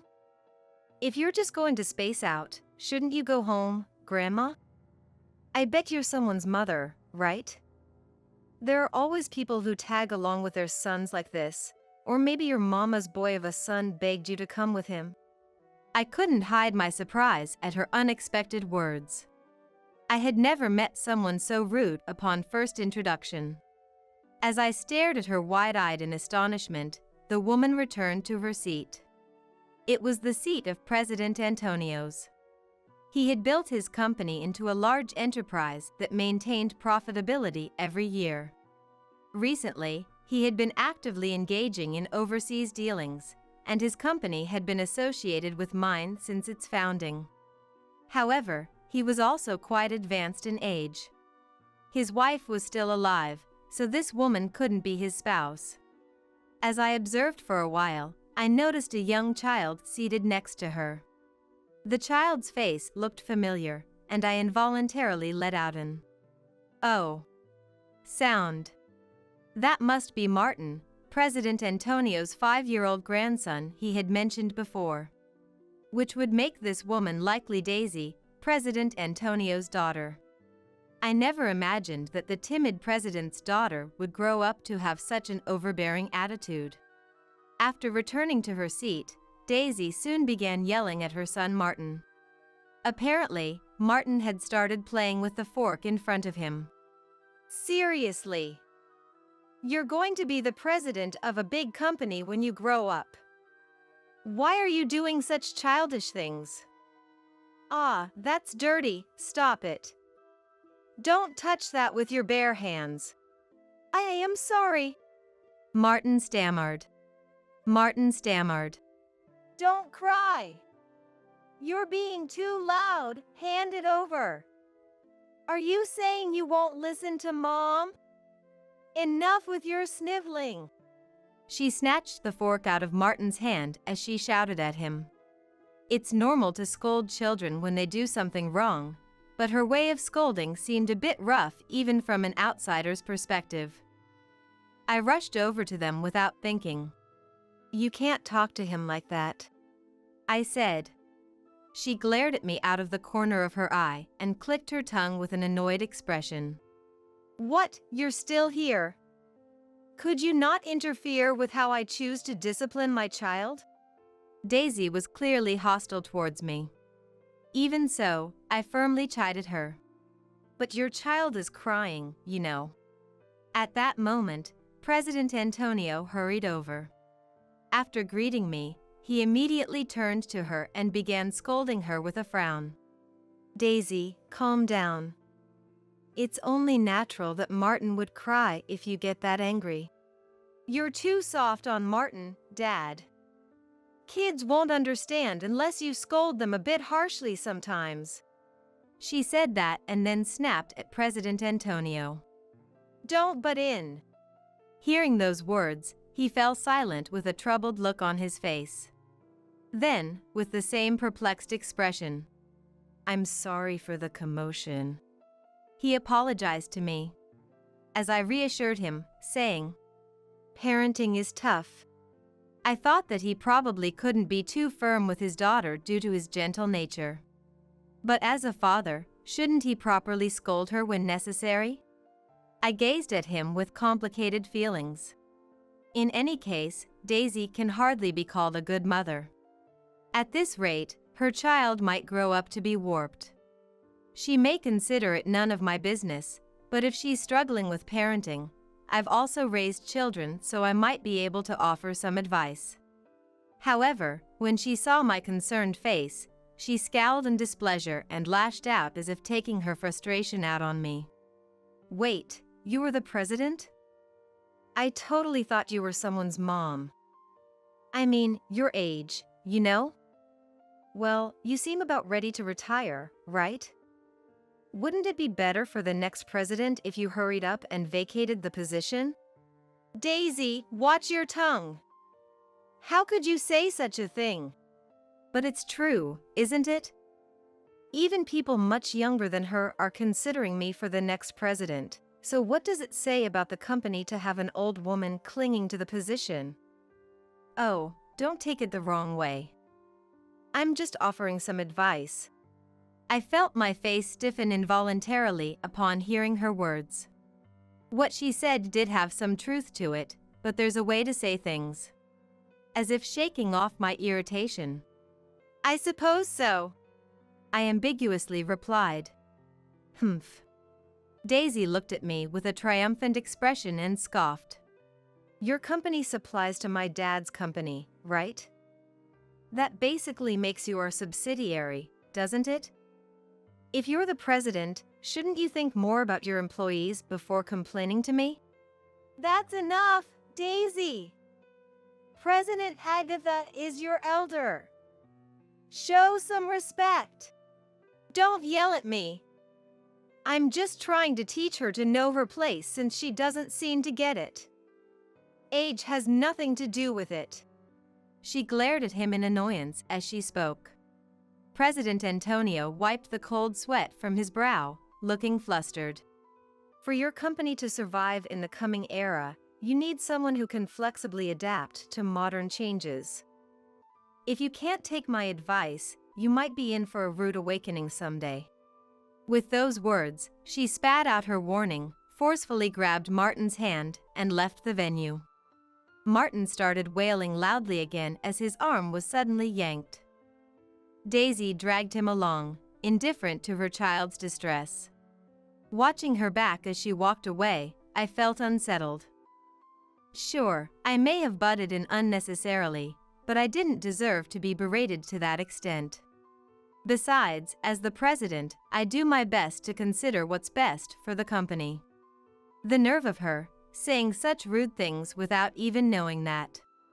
President Antonio apologized to me profusely, seeing the displeased look on my face, but my mood remained gloomy the entire day. As a result, I decided to skip the after party and head straight home. A few days after that New Year's party, Daisy unexpectedly showed up at my company. When I immediately asked my secretary if I had an appointment with her today, the secretary shook her head in surprise. Apparently, she had come to our company without making a reservation. Even if it was an urgent matter, how impolite of her. As I warily wondered what business she had with us, Daisy smirked at me with a malicious expression. Oh, so you really were the president. I'm here today as a stand-in for the president. By the way, have you decided on your retirement date? I suppose I could throw you a farewell party on behalf of the company, you know. The moment she entered the company, Daisy started spouting such disrespectful nonsense. I felt a flash of irritation but took a deep breath before asking her what she wanted. She then glared at me in displeasure, glancing around. I have something to discuss with the next president, not you. I want to talk about the future plans. I even came all the way here, so where are they? Don't tell me you haven't chosen a successor yet? The next president is currently out. If it's about company matters, I can hear you out. Your stubborn head probably won't understand anyway. Hurry up and call them back. I refused her demand, telling her it was impossible as she shouted at me in frustration. In the first place, the next president was away on a business trip. Even if she demanded their immediate return, it would take several hours. If she had properly informed us of her visit today, this misunderstanding could have been avoided. When I pointed that out, Daisy's face turned bright red as she yelled, I am the daughter of a major corporation's president. How dare a tiny company like yours not heed my words? Who do you think you are? The impossible remains impossible. Please come back to the company on another day. I spoke as politely as I could, but her voice only grew louder. I don't have as much free time as you. I'm raising my only son while working as the acting president of the company. I took time out of my busy schedule to come here, and you're looking down on me because I'm young? I bet you'd have nothing to do if my company stopped placing orders, right? Shouldn't you be accommodating my plans then? Am I wrong? No matter how unreasonable or absurd her claims were, my stance on refusing her demands remained unchanged. In the first place, her yelling didn't frighten or faze me in the slightest. Perhaps sensing my unwavering attitude, Daisy caught her breath and bit down on her back teeth in frustration. Fine, I get it. Come to our company at the same time 3 days from now. I'll make you regret going against me. She rattled off those words in rapid succession and then dashed out of the president's office. She slammed the door shut behind her, as if venting her frustration, causing a loud bang to reverberate through the room. My secretary, perhaps overwhelmed by her demeanor, trembled with tears in her eyes. She was still young, so it was understandable that Daisy scared her. As I calmed my secretary down, I pondered what she could be plotting. As a president, I had faced many problems, but this was my first time dealing with someone so unreasonable and lacking in common sense.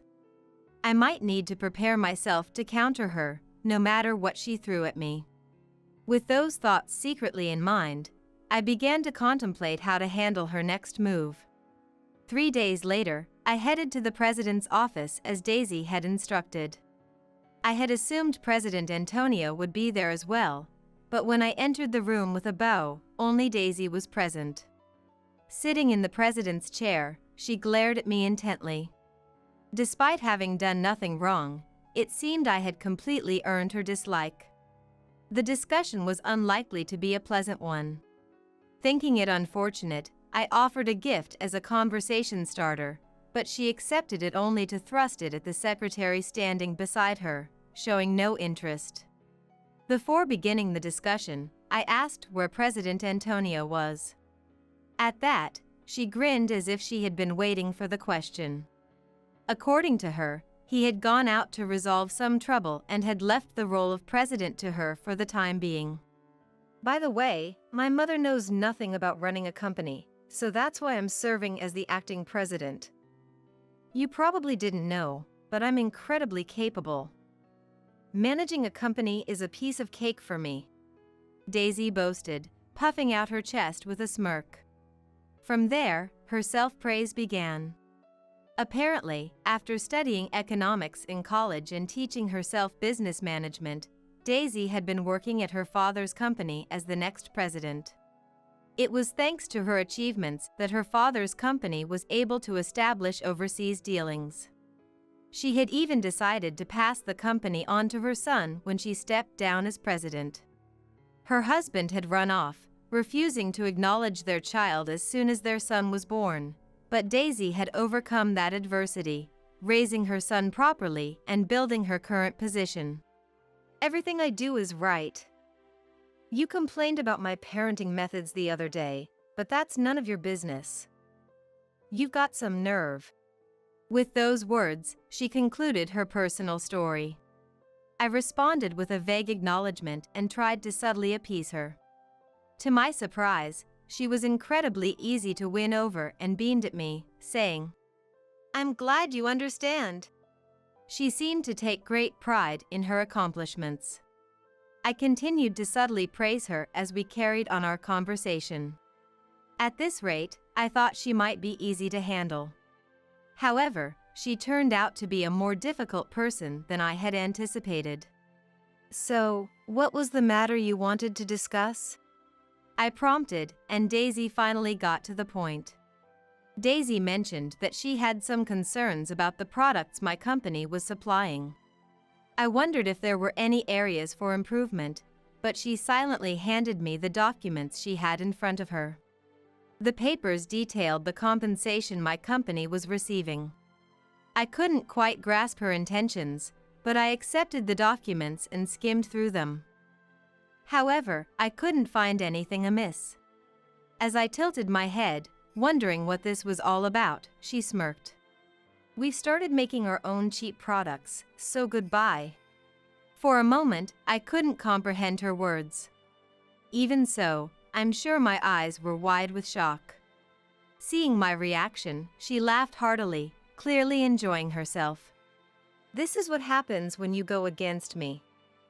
I was so pissed off that I had your company investigated, and what you're doing is nothing short of betrayal." "What on earth do you mean? Are you still going to play dumb?" "Fine, I'll spell it out for you. No matter how you look at it, your company's products are ridiculously overpriced, aren't they? You might have fooled my dad, but don't think you can fool me the same way. She mocked me with a triumphant look. I tried to argue back, questioning what made our products overpriced, but she firmly stated that her company could now produce them more cheaply and would be terminating our contract immediately. Her words left me flustered, and I racked my brain for a way to persuade her. This company was one of our biggest clients. If our contract with them was cancelled, our company would be in jeopardy. The employees who had believed in me and followed me might lose their jobs. I couldn't let that happen. With that strong conviction, I passionately explained how our products differed from those of other companies and what aspects President Antonio had appreciated, leading to our long-standing contract. However, Daisy refused to listen to reason. Your company is outdated. Cost reduction is essential in the coming era. With people talking about high prices these days, this is for the benefit of consumers too. If you can't even understand that and keep up with the current situation, I think you should seriously consider stepping down as president for the sake of your company and employees. Daisy spoke in an exasperated tone, so I asked if President Antonio also agreed with the contract termination. She brushed it off as if it were irrelevant. I'm the acting president now. I've been given full authority over this company. I'm sure my dad would support my decision. Then, she waved her hand dismissively as if there was nothing more to discuss. Her exceedingly rude attitude almost made me lose my composure and lash out in anger right then and there.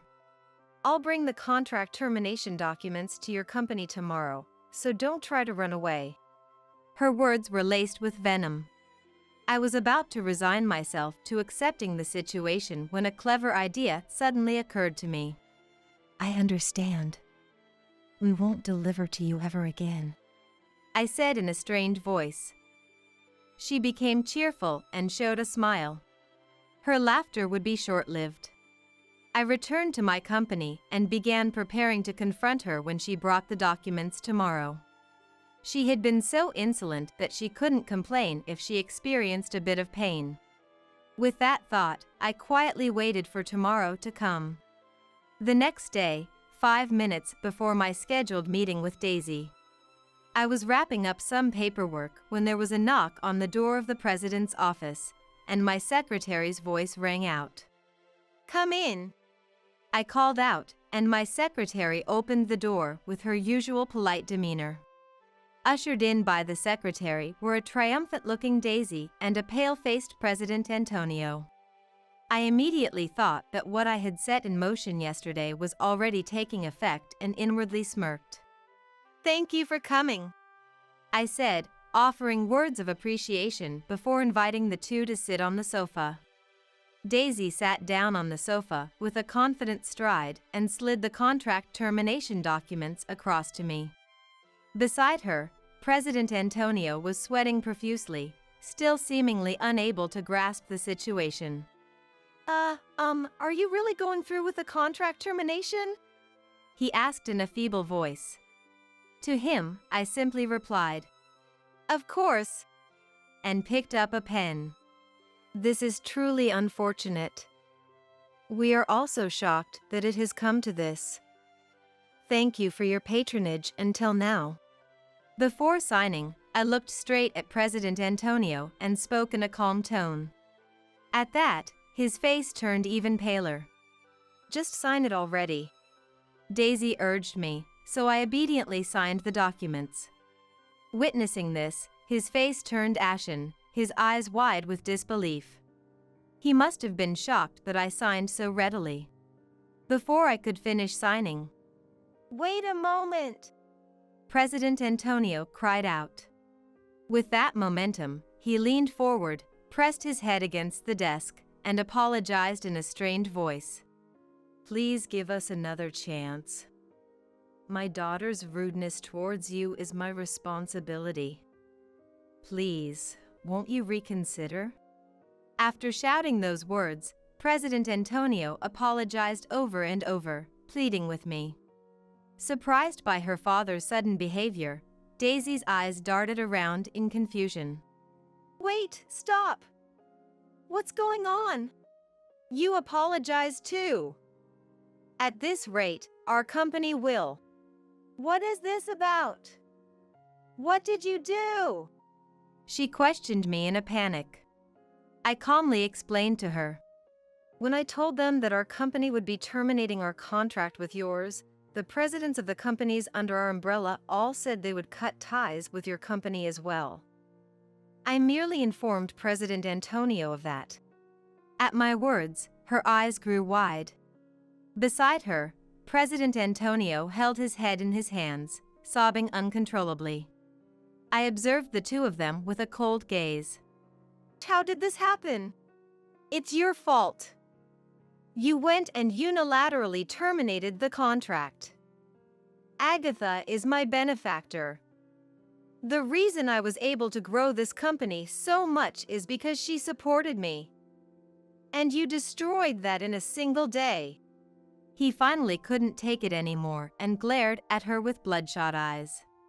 She was stunned by his words. She finally seemed to understand the gravity of what she had done. How can this old hag's measly company have so much influence? Watch your mouth. Agatha took over and protected this company after her husband passed. Even though the scale of her company is smaller than ours, it has persisted thanks to her efforts and the high regard people have for her.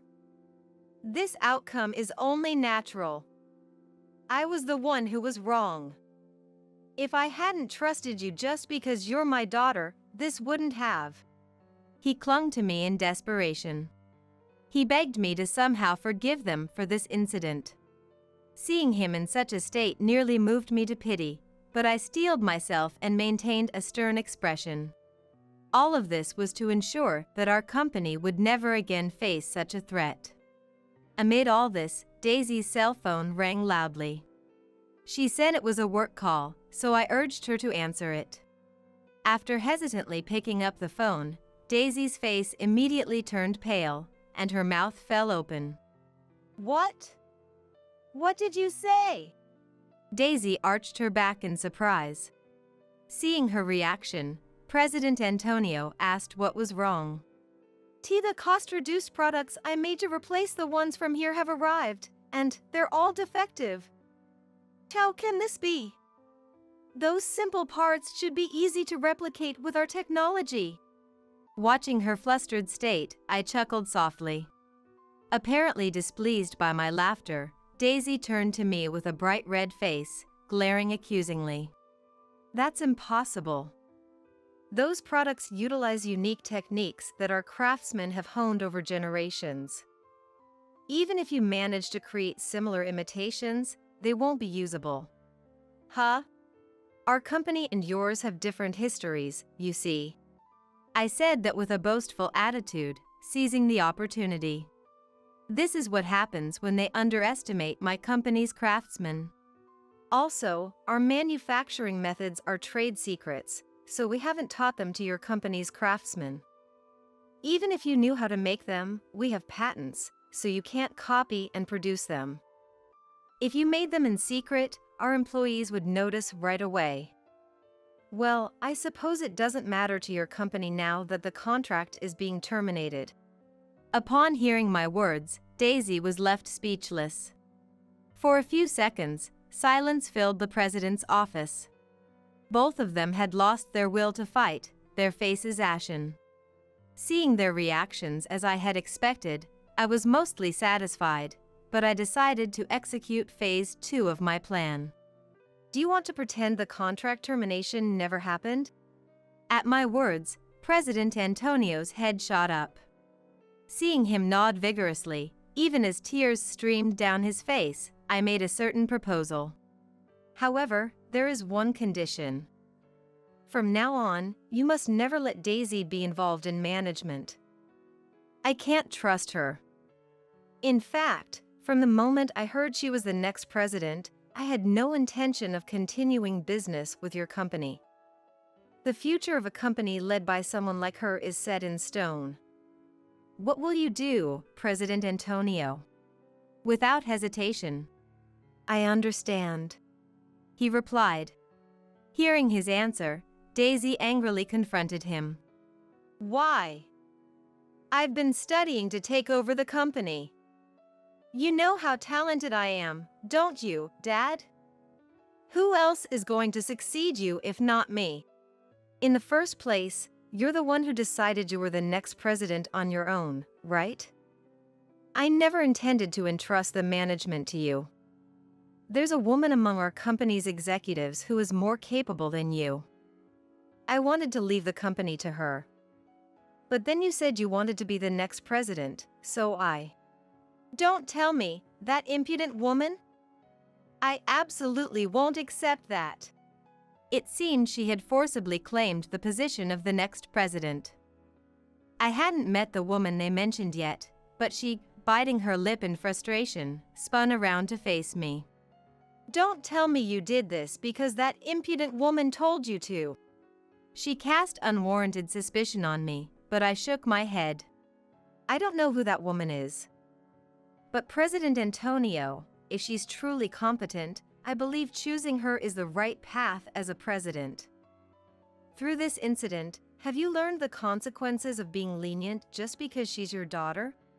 As I said that, he replied, I understand. While tears streamed down his face. What happened this time is unforgivable. Daisy, take responsibility and resign. If you want to succeed the company, you need more experience. I'll never let you work at my company again. Get out of our house too. That treatment is too harsh. I'm your biological daughter. And I can't believe you're entrusting the company to someone who's not even family.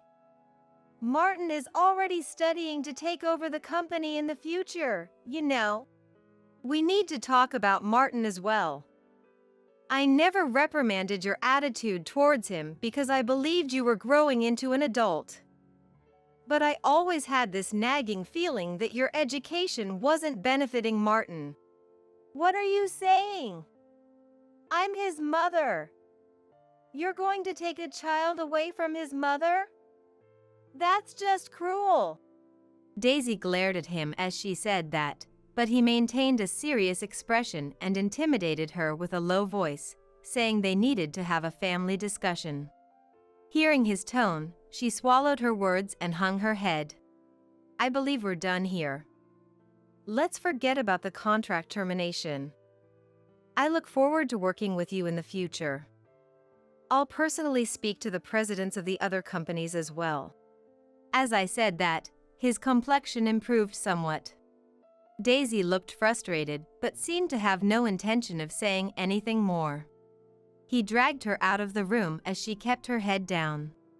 After that, Daisy resigned from her position as the next president. The woman they had mentioned took over as the next president. She came to greet me once, and unlike Daisy, she was a graceful and intelligent woman.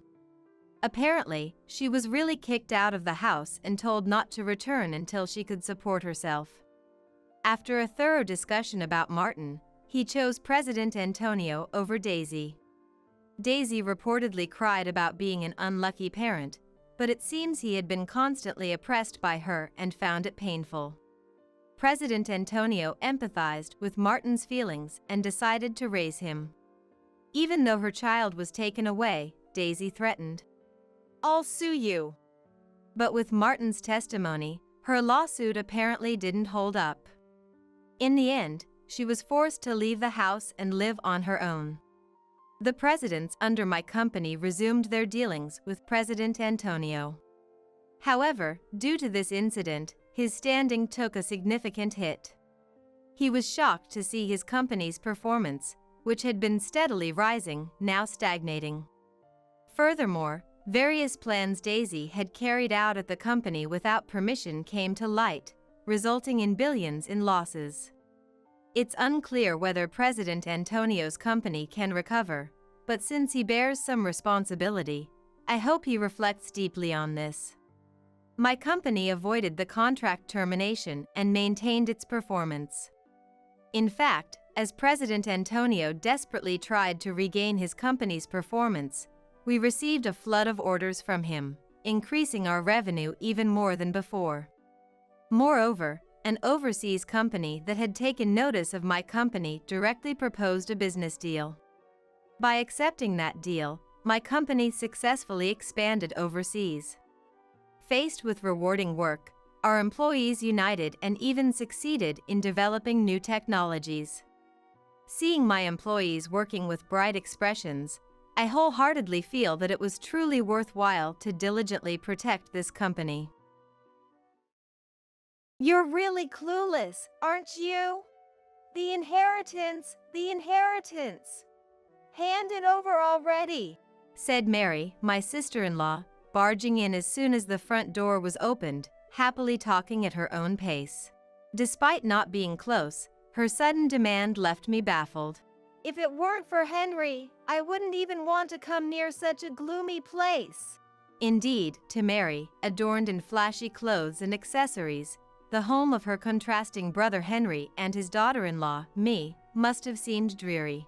However, I thought Mary, who talked about the inheritance at the doorway without even looking at her late brother's portrait, was much more spiteful. This attitude of Mary's wasn't new. She boasted about her confidence in her appearance and often treated the gentle-natured Henry harshly. I had heard from him that once he began to advance in his career and earn a significant income, Mary changed her attitude and started cozying up to him. I was truly appalled by Mary's lack of compassion, barely visiting when Henry was repeatedly in and out of the hospital and not crying at all during the funeral. I had decided to have nothing more to do with her, but greedy Mary wouldn't have it. We don't have all day, hurry up. Sally must be busy too, right? Mary, with eyes gleaming with anticipation, was convinced she was entitled to the inheritance. However, I possessed something that would utterly change that expression. It was the last words from my late husband. Read this, and you'll understand everything. I am Sally, a widow in her mid-60s, living a modest life. I lost my beloved husband about a month ago, his long-standing illness having worsened. We met and married in our 40s, so we had no children. The loss felt overwhelming, having supported each other for 20 years. Was there any need to keep cooking for someone when there were no children? I considered following Henry but, embarrassingly, lacked the courage. Furthermore, no matter what happens to me, live on without losing heart. Sally, you're an independent and remarkable woman, Henry often told me. Ignoring his now final words was something I could not do. Life changed drastically after Henry passed away. I witnessed his last moments at the hospital in the middle of the night, then went straight to arrange the funeral, which proceeded smoothly. This time, being too overwhelmed to mourn or dwell on my thoughts about Henry was somewhat a relief. Many people, including my sister and her husband, encouraged me and helped prepare for the funeral, which helped me get through this month. I barely remember this period. Sally, you did a commendable job as the chief mourner. Henry must be resting in peace in heaven, assured by your strength, my sister later told me.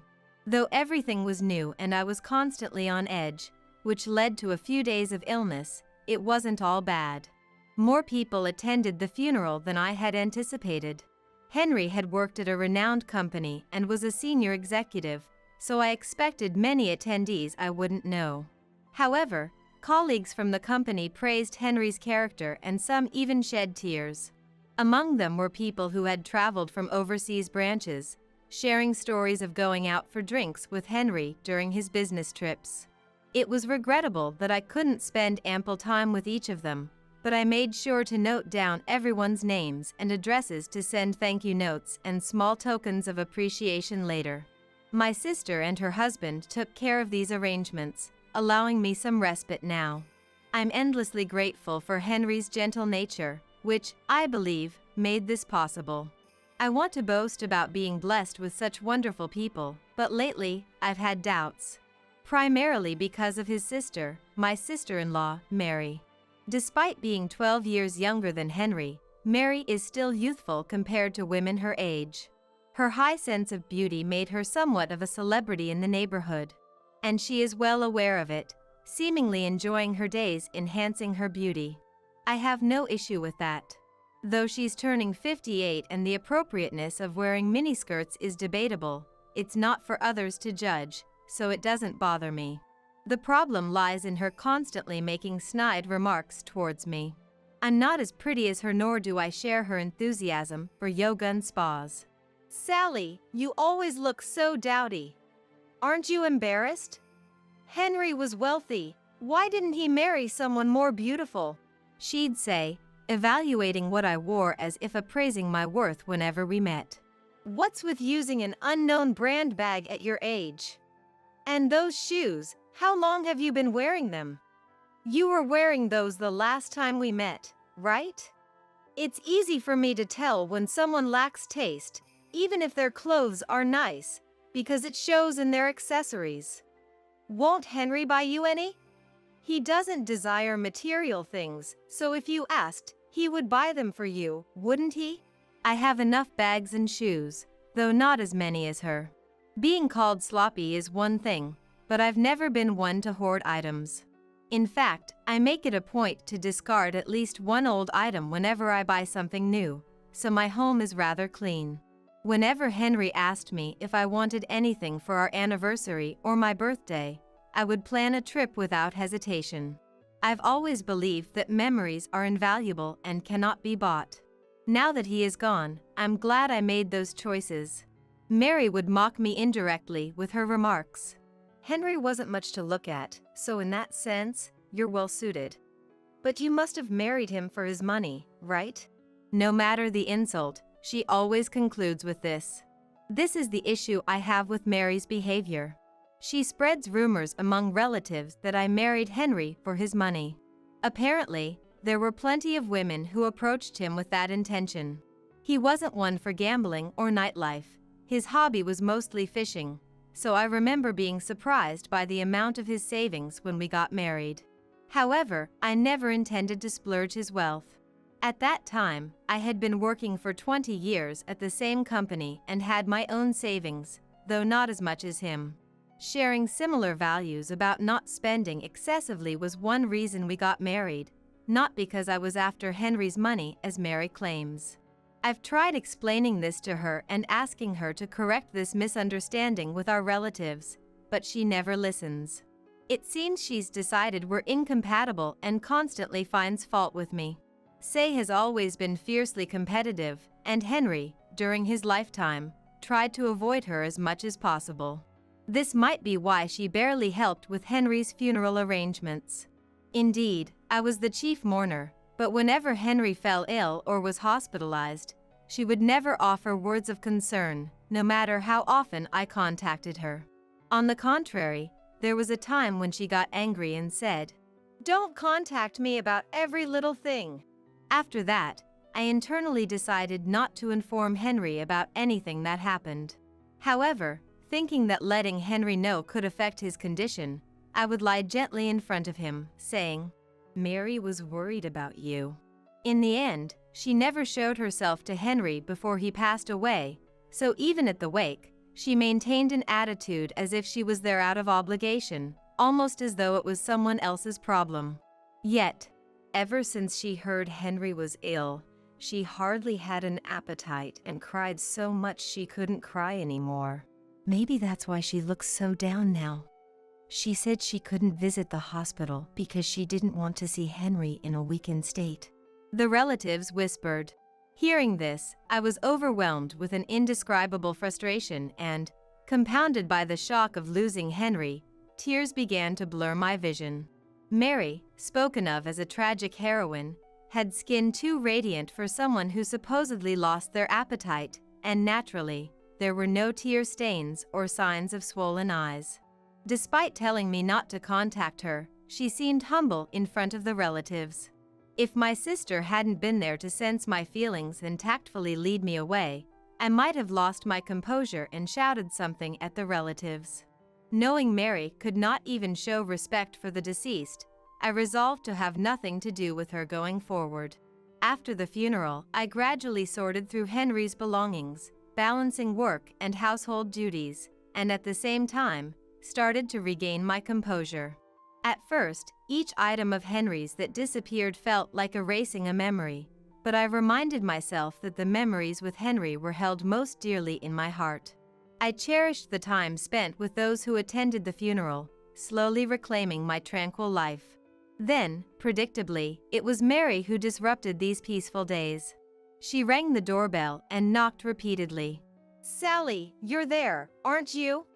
Your sister has come all this way, so open up. She called out, though I never considered her my sister. Mary raised her voice as if to perform for the neighbors.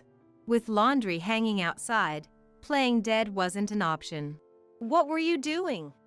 I was about to get sunburnt waiting, she said the moment I unlocked the door, barging in without hesitation, thrusting a bag from a well-known foreign brand into my hands and beginning to remove her shoes.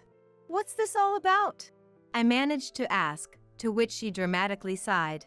I've been so busy and couldn't visit, thinking you might be feeling down all by yourself.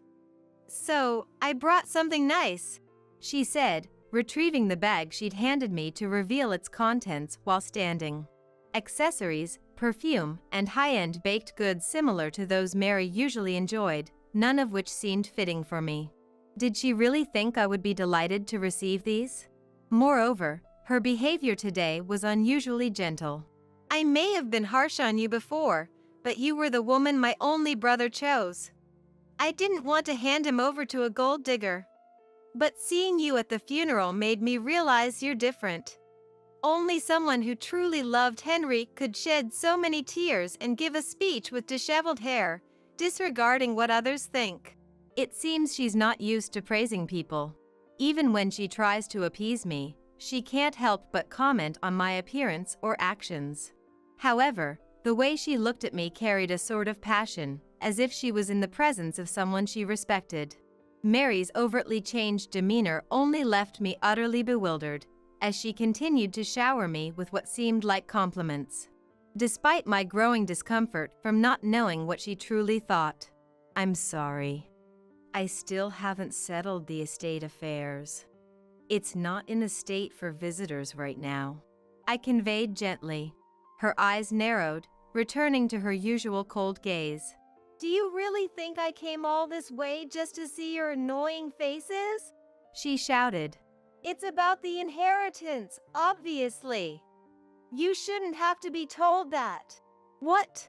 Confused by her gesture, indicating I should hand something over, I was at a loss. How long do you think I've been waiting? I have a pretty good idea of how much Henry earned, so I know roughly how much I should be getting from the inheritance. It's pointless for you to try to keep it all. Hand it over now. If you're thinking of deceiving me, I'll call a lawyer and the police. The division of property is being handled by a lawyer, so there's no deception involved. Don't play dumb. I'm entitled to a share of the inheritance, aren't I? She yelled, her face turning red. Given that Henry and Mary were siblings, it would be natural for Mary to have a share. However, Henry often spoke about this issue, expressing his concern. Mary, known for her beauty, alongside their parents who favored her, had bullied Henry since childhood for his looks. To prove them wrong, Henry excelled academically, attended a national university through scholarships and part-time jobs, and eventually climbed the corporate ladder in a major company. The only times Henry spoke of himself were about overcoming those dark times.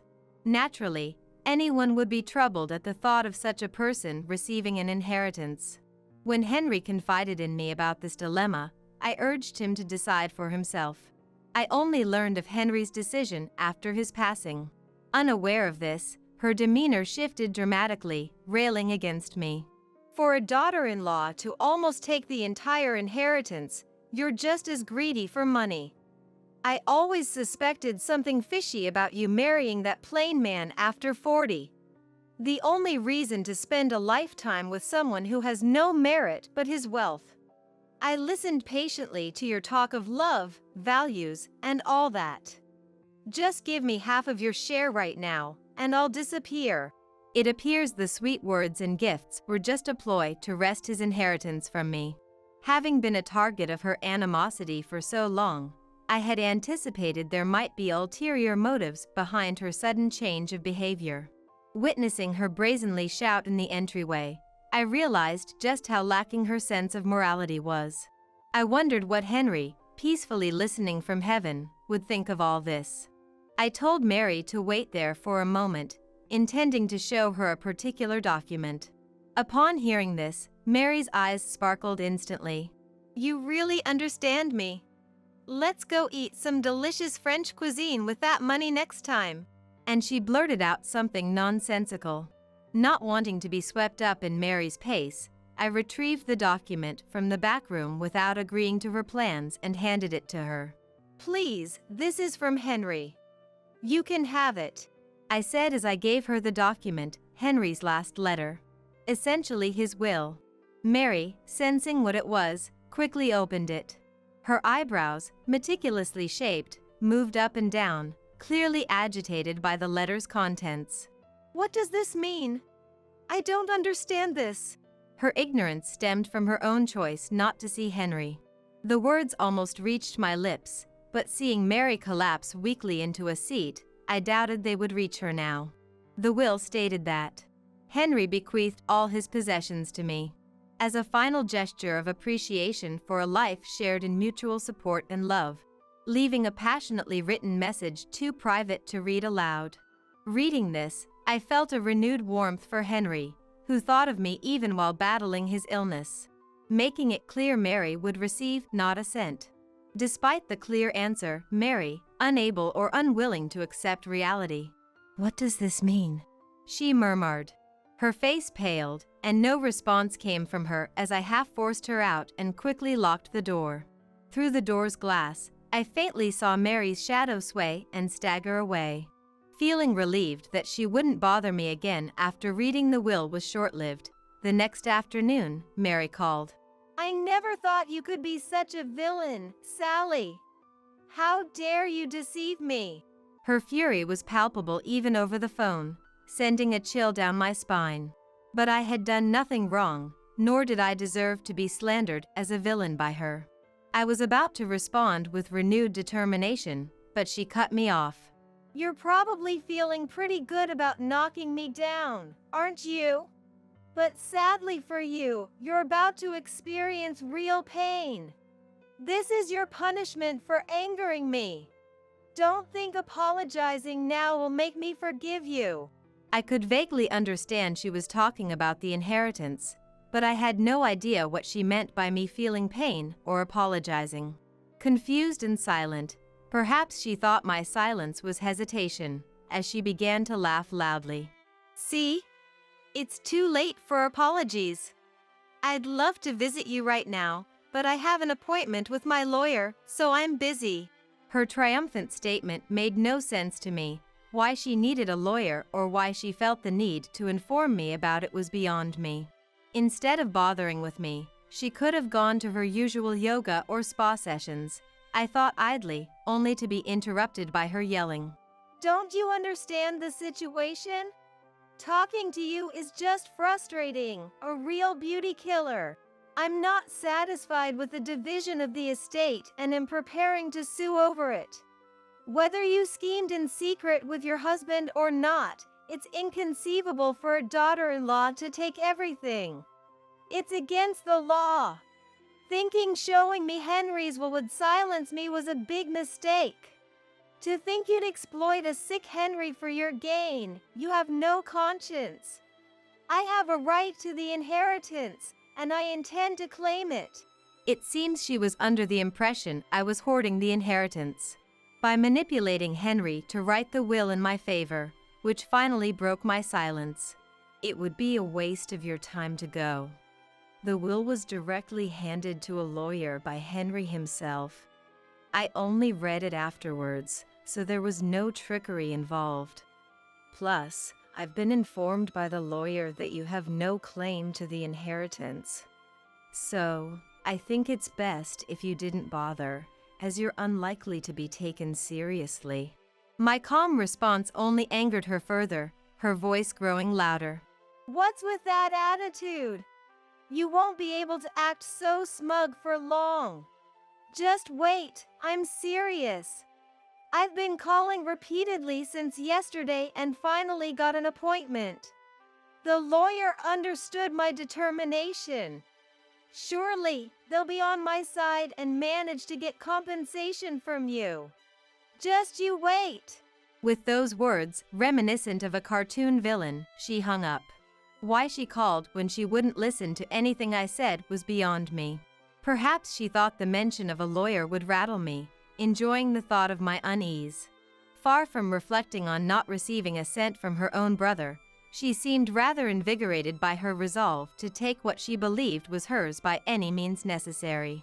Months passed without incident, and I managed to sort through Henry's study, which had been cluttered with various items.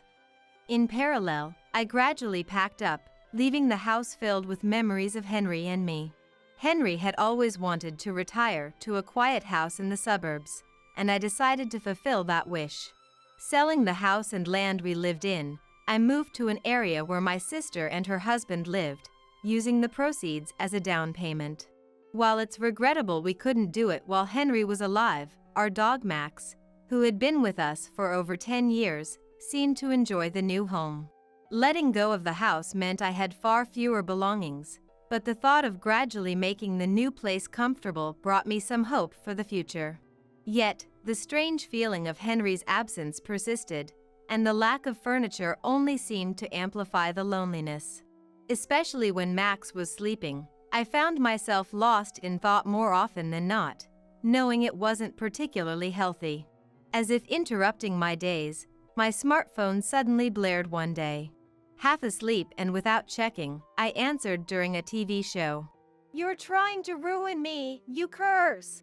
It was Mary, screaming without any preamble, which instantly woke me up, though it was still unclear what she was ranting about this time. Sensing my silence, Mary didn't wait for a response before continuing. It's your fault I'm getting divorced. The inheritance didn't come through because of you. What? My surprised response was more out of formality. I had guessed the situation. Likely, Mary had told her husband she would receive a portion of Henry's estate, and their relationship soured when that didn't happen. A fragile marriage, to say the least. Blaming their issues on me was hardly fair. Don't just stay quiet. Apologize. Your fault I can't live properly now.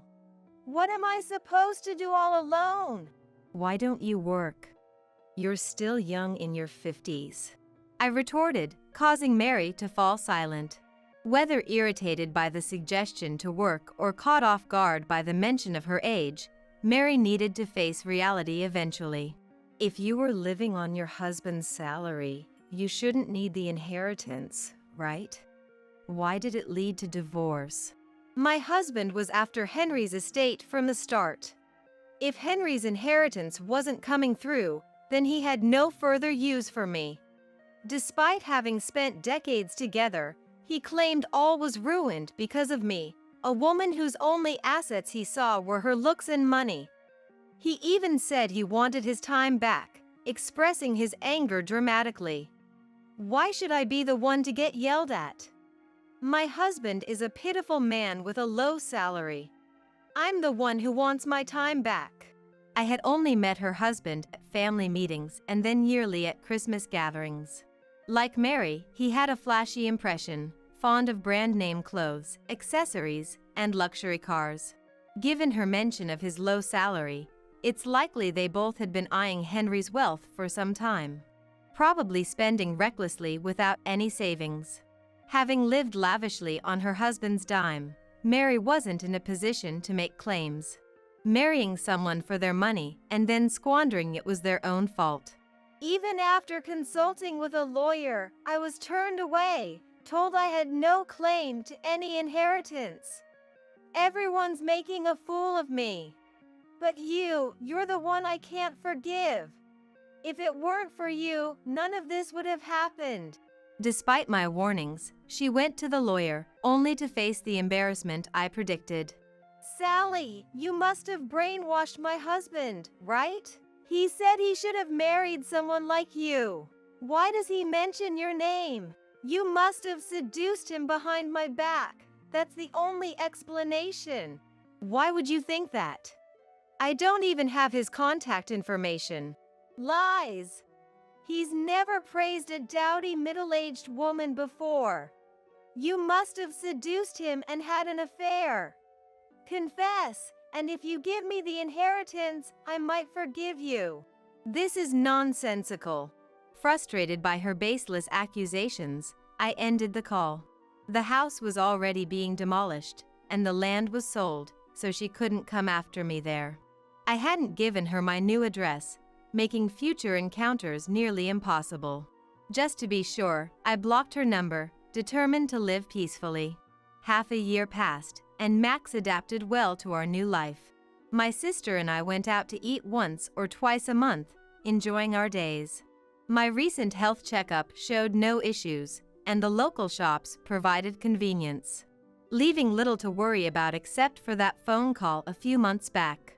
Mary, having divorced and depleted her savings, apparently sought welfare support at the social welfare office. During her visit, she was told that if she had relatives who could support her, she would not be eligible for assistance. The relatives who once praised Mary all refused to help with her living expenses, likely aware of her history of lavish spending. This led to her being isolated from her relatives. A caseworker then contacted me, but of course, I had no intention of helping.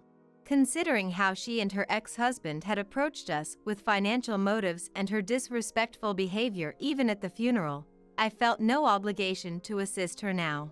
Despite her accusations of me being money-minded, it was Mary who had succumbed to her own greed. I'm unaware of her current situation. Rumors suggest she quickly lost a job she had found due to conflicts, or that her neighbors noticed her ex-husband's absence, deducing their divorce and her subsequent move. No one seems to know where or how Mary is living now, and I've lost interest over time. Regaining my peace of mind, I cherished my time with Max more than ever. Max, who was always gentle like Henry, became even quieter with age, which worried me. My sister, a longtime dog lover who adored Max, surprisingly acquired a puppy one day. Excited, I visited my sister's family, greeted by a small Shiba Inu. Max, immediately taken by the puppy, watched it play joyously. I hoped the puppy would become a good friend for Max, smiling at the heartwarming scene. For the past 20 years since we got married, I thought I had been doing my best for my husband Paul and my mother-in-law, Dorothy. But then, out of the blue, Paul told me, "Starting next month, I'm going to live with Mom and Angela," announcing his plans to move in with Dorothy and his sister Angela. To make matters worse, Dorothy insulted me by saying, "Parasites from outside the family should go back to their own homes." That was the moment I finally woke up. I said, "Understood. Then I'll leave." With those words, I left the house the next day. However, when furniture and appliances started being moved out one after another, and Paul and his family heard that I had moved into a new condominium reputed to be worth $1 million, they were furious and came storming over. My name is Linda, and I'm 48 years old. I work in the accounting department of an air conditioning company. I lived with Paul, who is 2 years younger than me, and my mother-in-law Dorothy. We have no children. Paul and I first met when he joined the large real estate development company where I worked. Initially, I watched from the sidelines as he was doted on by female colleagues and older male employees, thinking he was just a man of these times. But for some reason, Paul said to me, "Other accountants are kind of hard to approach, but you have a gentle aura, Linda." He started assigning most of his paperwork to me. However, whether he was naturally scatterbrained or just carefree, I couldn't tell, but even when I pointed out errors in his documents or last-minute submissions, he would quickly apologize, saying, I'm really sorry." While I appreciated his willingness to apologize, the fact that he rarely corrected his behavior meant I often ended up working overtime because of him.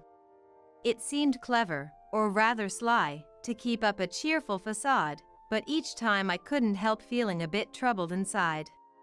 Yet, whenever I appeared to struggle with the office supplies provided, he would bring me stationery he recommended, showing a thoughtfulness that always made me forgive him.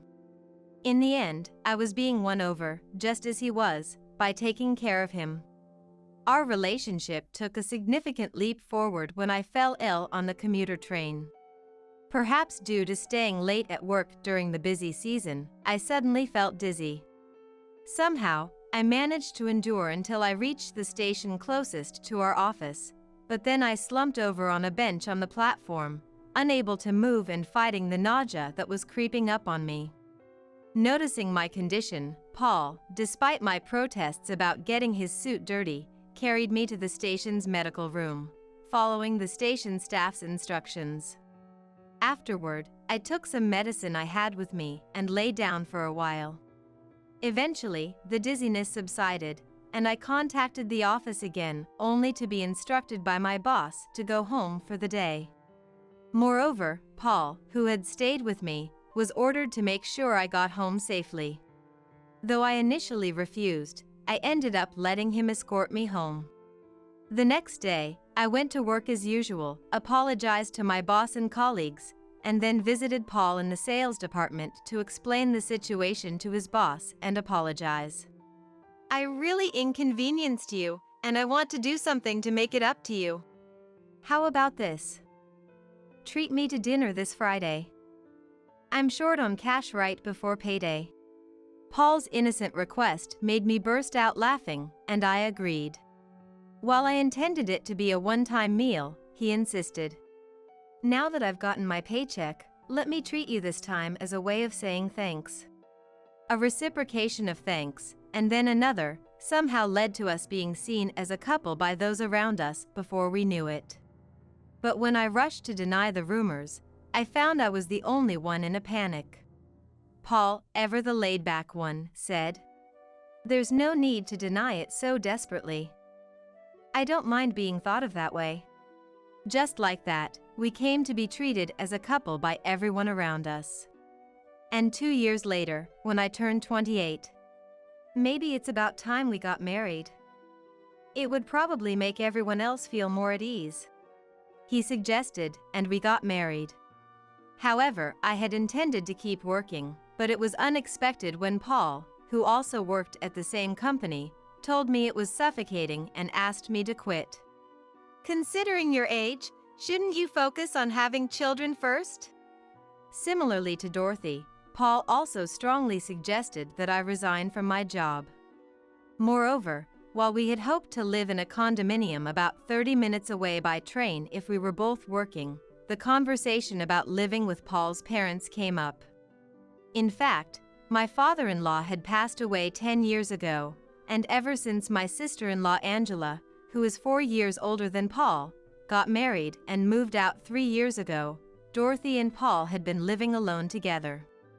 Although I knew as the eldest son, Paul would eventually live with his parents, I wasn't keen on starting our marriage living with them. However, if Paul were to move out, Dorothy, being left alone, strongly opposed living separately. Convinced by the economic benefits of saving on rent, we started our married life living together. For a while after we got married, everything was peaceful. Dorothy was proud of Angela, who graduated from a prestigious university, landed a job at a major general trading company, and married an elite man from her workplace. Despite being the eldest son, Dorothy seemed to show little interest in Paul. Angela, who lived in a condominium about 30 minutes away by train from her parents' home, often begged Dorothy to help with household chores. "Mom, please come help. I'm too busy every day to handle all the housework." Dorothy, flattered by her beloved daughter's plea, didn't mind at all and regularly went to Angela's condominium, acting like a maid, cooking, cleaning, and doing laundry. However, there were times when Dorothy alone wasn't enough to handle everything, or when Angela took a vacation and they went out for afternoon tea at their favorite hotel, that I would also be called upon to help. But on regular days, Dorothy barely interfered with Paul and me, making our cohabitation more comfortable than I had anticipated. Given that, I thought helping out at Angela's place occasionally wasn't much of an issue. However, one day, Angela and Dorothy planned a one-night trip for rest and relaxation. During their absence, I was asked to tidy up Angela's house alone. Angela said it would be bad to inconvenience her husband while we're gone, so please take care of the cleaning, laundry, and prepare meals in advance.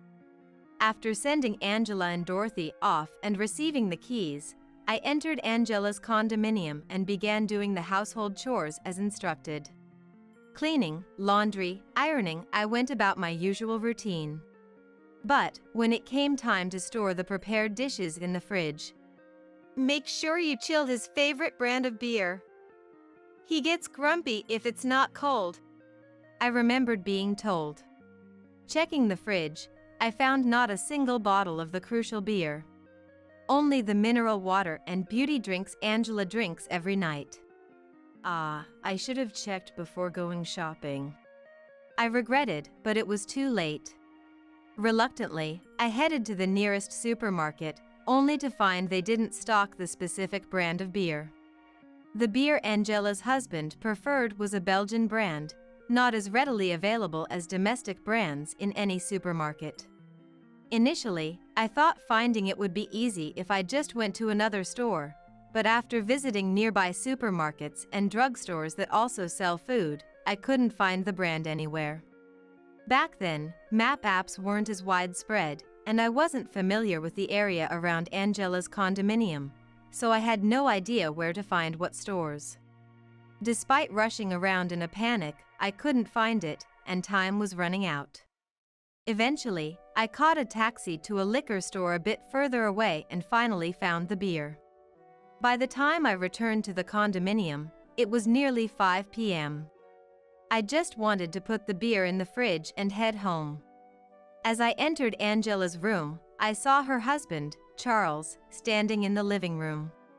Charles, you're home early. As I said this, trying to tidy up the apron and the bag of food containers left on the sofa. What's all this? I was told we hired someone to take care of the house, he questioned. According to Charles, he had initially planned to invite his mother to live with them since they were both going to be working full-time. My family is just like my wife's. My dad has passed away, and since I have no siblings, my mom is the only one I can rely on. So, I asked her to live with us in exchange for helping with household chores, he explained. However, Angela retorted, Then I want to invite my mom to live with us too. It's unfair and dishonest to favor only your mother. I was scolded for that. As a result of the discussion, it was decided not to rely on either of our parents, but to hire someone for the household chores. And it was settled that we would share the costs for this. However, in reality, Dorothy and I were secretly called upon to do the housework. Upon learning the truth, Charles immediately contacted Angela's mobile phone. Perhaps sensing trouble, Angela and Dorothy rushed back from their trip, but it escalated into a big fight with Charles demanding explanations. Unable to leave and forced to listen in, it seemed Angela had been using the money Charles gave her for housekeeping on her own spa treatments and leisure activities with Dorothy. Dorothy managed to apologize on the spot, promising to be more careful in the future. But later on, it came to light that Dorothy and Angela had been gifting presents to and going out drinking with the handsome stylist at their favorite hair salon. Furious, especially after the previous incident, Charles refused to listen to Dorothy's persuasion, leading to a divorce. Since Angela and her husband had only been married for about 5 years and lived in a rental condominium, there was no dispute over assets, and they divorced without any compensation. It seems she couldn't bear the rumors at the workplace since they worked at the same company. Angela, having been scouted, resigned and moved to another company simultaneously with her divorce. However, it seems she struggled to build her career as hoped in the new environment. Angela, frustrated, began to lash out at me along with Dorothy. It's all your fault this happened. If only you had handled things better, none of this would have occurred. You're the one who ruined my life. That's how they started blaming me. Moreover, at a time when I was distressed over not being able to have children, Dorothy mocked me, saying, I wanted to see my grandchildren, but I guess it's for the best. A grandchild born from such a defective woman wouldn't have been lovable anyway. She said that bluntly. The sheer unfairness made me burst into tears. But what shocked me more was when Paul saw me crying and disdainfully said, If you're going to cry and regret your sins now, why couldn't you have just done as they said? It's me who wants to cry, being caught up in your mistakes. Hearing that made me feel so devastated, my legs almost gave way. Because it meant Paul seriously thought I was to blame, despite knowing everything. In other words, I had no allies in this house. Realizing this, I immediately thought of divorce, but being a housewife with no job made it not so simple to just say I wanted a divorce. I could go back to my parents' house, but moving back unemployed to a house where my brother and his wife lived nearby would just make me feel small. And it would likely be hard to find a job in the countryside that would allow me to live on my own.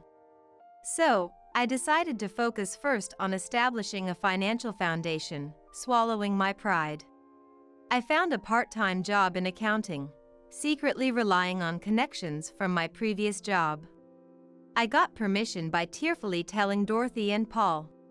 It pains me to just be a housewife when we're struggling to have children, so I want to at least work a part-time job to help with the household finances. And I started working the next month. Of course, neglecting housework could lead to snide comments and possibly demands to quit my job. That's why I pushed myself hard, even when tired or feeling unwell. I made no compromises at work, seizing any chance to improve and continuing to strive. As a result, I was promoted to a full-time position in the second year of my part-time job. 5 years later, I was invited by a former boss to join the current air conditioning company and have continued to work hard. But recently, as we approached our 20th wedding anniversary, after dinner, as I was doing the dishes, Paul came and said, Come to the living room, I have something to tell you. It was unusual for him to seek me out as he usually spent his time happily with Dorothy, indifferent to whatever I was doing in the house. With that thought, I went to the living room, and before I could even sit down, This has already been decided. Paul began.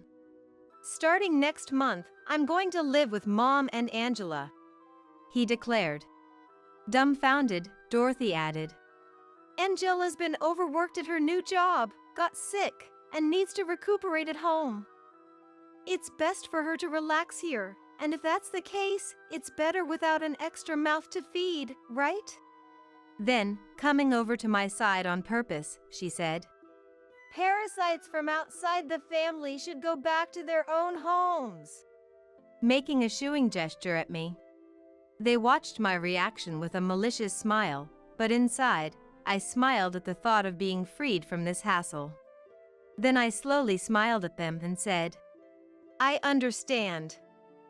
I'll leave tomorrow afternoon. As I walked to my room, I glanced at their faces, as dumbfounded as I had been a moment ago. The next morning, after seeing Paul off to work, I waited for the second-hand goods buyer I had contacted the night before. Unaware, Dorothy was startled by the arrival of the unfamiliar men, but we started the work without minding her. From the kitchen, the refrigerator, oven range, dishwasher, Dorothy's favorite soda maker, and dining set were all taken. Of course, I didn't forget the IH cooking heater. Next in the living room, the TV, air conditioner, the diligently working robot vacuum, and AI speaker. The off-season hot carpet and sofa set were also listed. Then, the fully automatic washing machine, Paul's room's computer desk, and bookshelf. In addition, the air conditioner, bed, and dresser in Dorothy and Paul's rooms were quickly appraised. As the dealer started making a call, Dorothy, seemingly coming to her senses, rushed over furiously. Hey! What are you starting here? Entering people's bedrooms! She shrieked at me, to which I replied with a smile. Since I'm just a parasite from outside the family, I thought I should at least take care of my own belongings before making my exit. Just then, additional personnel called by the dealer arrived. After that, the furniture and appliances listed were swiftly moved out of my husband's family home. Overwhelmed by the efficient and purposeful movement, Dorothy could only pace restlessly around. Then, as a final touch, after removing all the room lights, the dealer quickly left. What remained were Paul's computer and the bedding for his bed placed directly on the floor, and Dorothy's cosmetics left on the floor, visible to the eye. Then, Dorothy exclaimed again. Wait a minute! Do you think you can get away with doing something like this? To which I simply responded, I'll be consulting a lawyer for the rest. With that, I left my husband's family home, pulling along a suitcase I had packed the night before. A week later, after receiving a call from the lawyer I had hired, Paul, Dorothy, and Keiko rushed to the lawyer's office on the same day. When I arrived late, You call us here and then show up late. What a disgraceful woman! Immediate angry shouts were thrown at me. But then, Mr. Smith, the lawyer, clarified. We did not summon you here. It was you who came unannounced right after we informed you that I would be handling future negotiations. Hearing this, the normally confrontational Paul immediately quieted down. Then, as if seeking vengeance for her son, Dorothy was ready to fight. Now that we're face to face, let's talk. After leaving like a thief, there's no way you can just come back. But if you're willing to apologize and show remorse, that's a different story. She said in one breath, glaring at me. Angela and Paul were nodding vigorously beside her, probably thinking I would jump at the chance to discuss this topic. How naive. At my signal, the lawyer smoothly began. Of course, she has no intention of returning. The discussion is about signing the divorce papers, property division, and compensation. Stunned by these words, the three of them exclaimed, We're not getting a divorce. Property division and compensation. How audacious! How dare you! All at once, creating a racket. When things got out of control, the lawyer's coughing brought some quiet, and I calmly stated, Divorce is a settled matter. If you do not agree, we are prepared to proceed with mediation or court. They tried to raise their voices again, but another cough from the lawyer made them quiet down. After some whispered discussions among themselves, they surprisingly quickly signed the divorce papers I presented. However, their attitude changed again when it came to property division and compensation. How audacious to talk about property division. You were just a part-timer, practically a parasite to Paul. To think we made such a failure our son's wife, we should be the ones receiving compensation. We won't pay a penny. They began to berate again. Then, I presented the recent 5 years household accounts and the bank account statements I used for managing living expenses. Initially, Paul and Dorothy didn't understand, but as the lawyer explained with the documents, their complexions darkened. Because for about the last 5 years, I had been paying approximately $3,200 a month for living expenses, practically covering everything. That's ridiculous. I've been contributing $1,500 a month to our household. Paul protested, but against the $1,500 Paul deposited, the revolving credit payments for Paul and Dorothy's cards were nearly the same amount. Effectively, even if his salary was deposited, it just went out from one hand to the other. Instead, the $3,200 from my salary account covered the remodeling loan, Paul and Dorothy's car loan, groceries, and all the loans for furniture and appliances.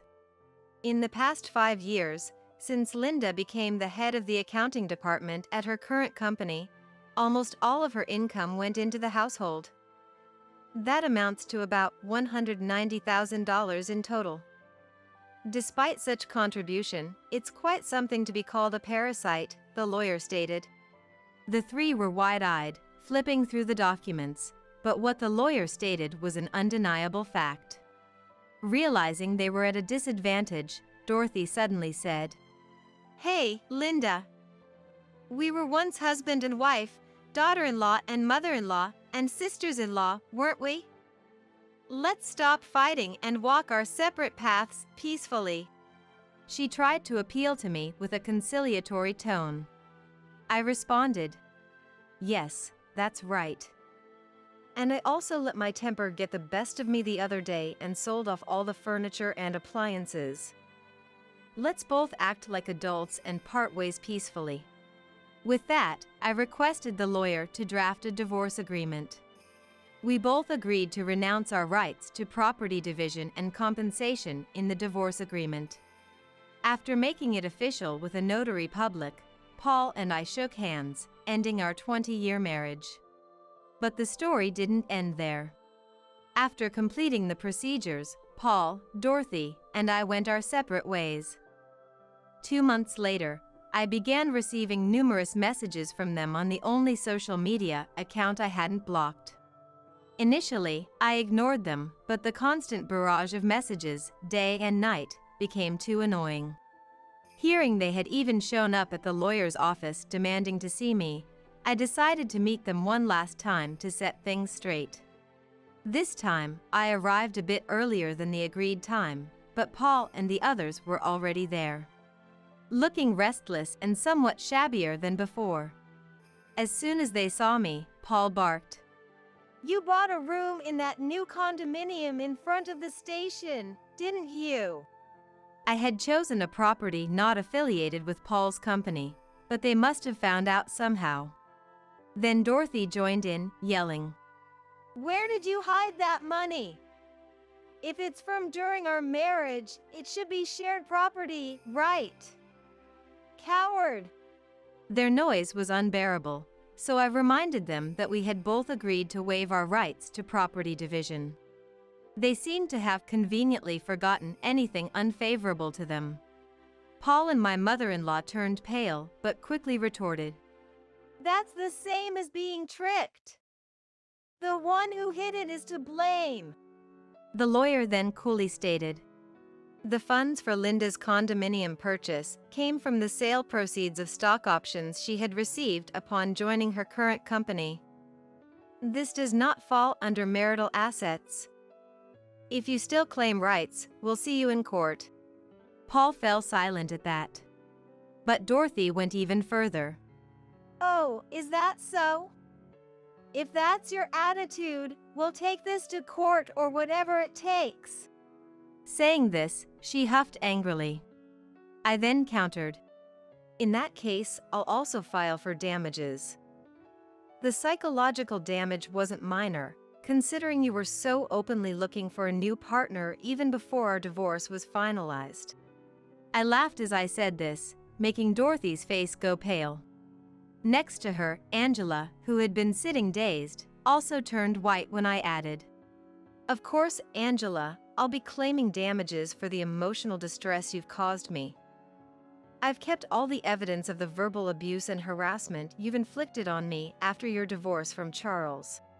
I laid out a voice recorder, USB drives, and printed messages as proof. Lastly, I said, "By the way, Angela, you know Mary, right? Actually, she's the daughter of my direct superior. As I looked straight into Angela's eyes with a smile, her complexion turned even paler. I had already discussed and consulted my current employer to some extent about the situation to prevent any disruption in my work. In fact, that supervisor has a daughter named Mary. I've met her a few times at company BBQs and other events, a cheerful and wonderful woman. However, right after graduating from university and joining a company, Mary faced terrible harassment from her boss and is currently on leave due to mental health issues. The person who harassed her was Angela. Mary's parents divorced when she was young, and since then, she has been living with her father. Because Mary didn't have any close female figures, I was asked to take her out for meals and shopping to help her get a change of scenery, to which I happily agreed. Our conversation started with trivial matters, and I mostly listened to Mary, but I was shocked when Angela's name came up.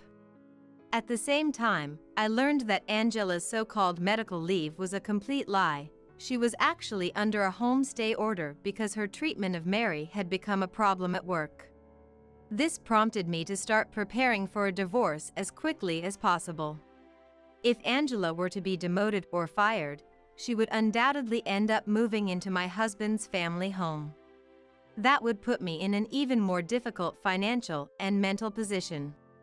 I was wondering how to initiate a divorce to my advantage when I was conveniently kicked out by them. I made a show of selling all the furniture and appliances.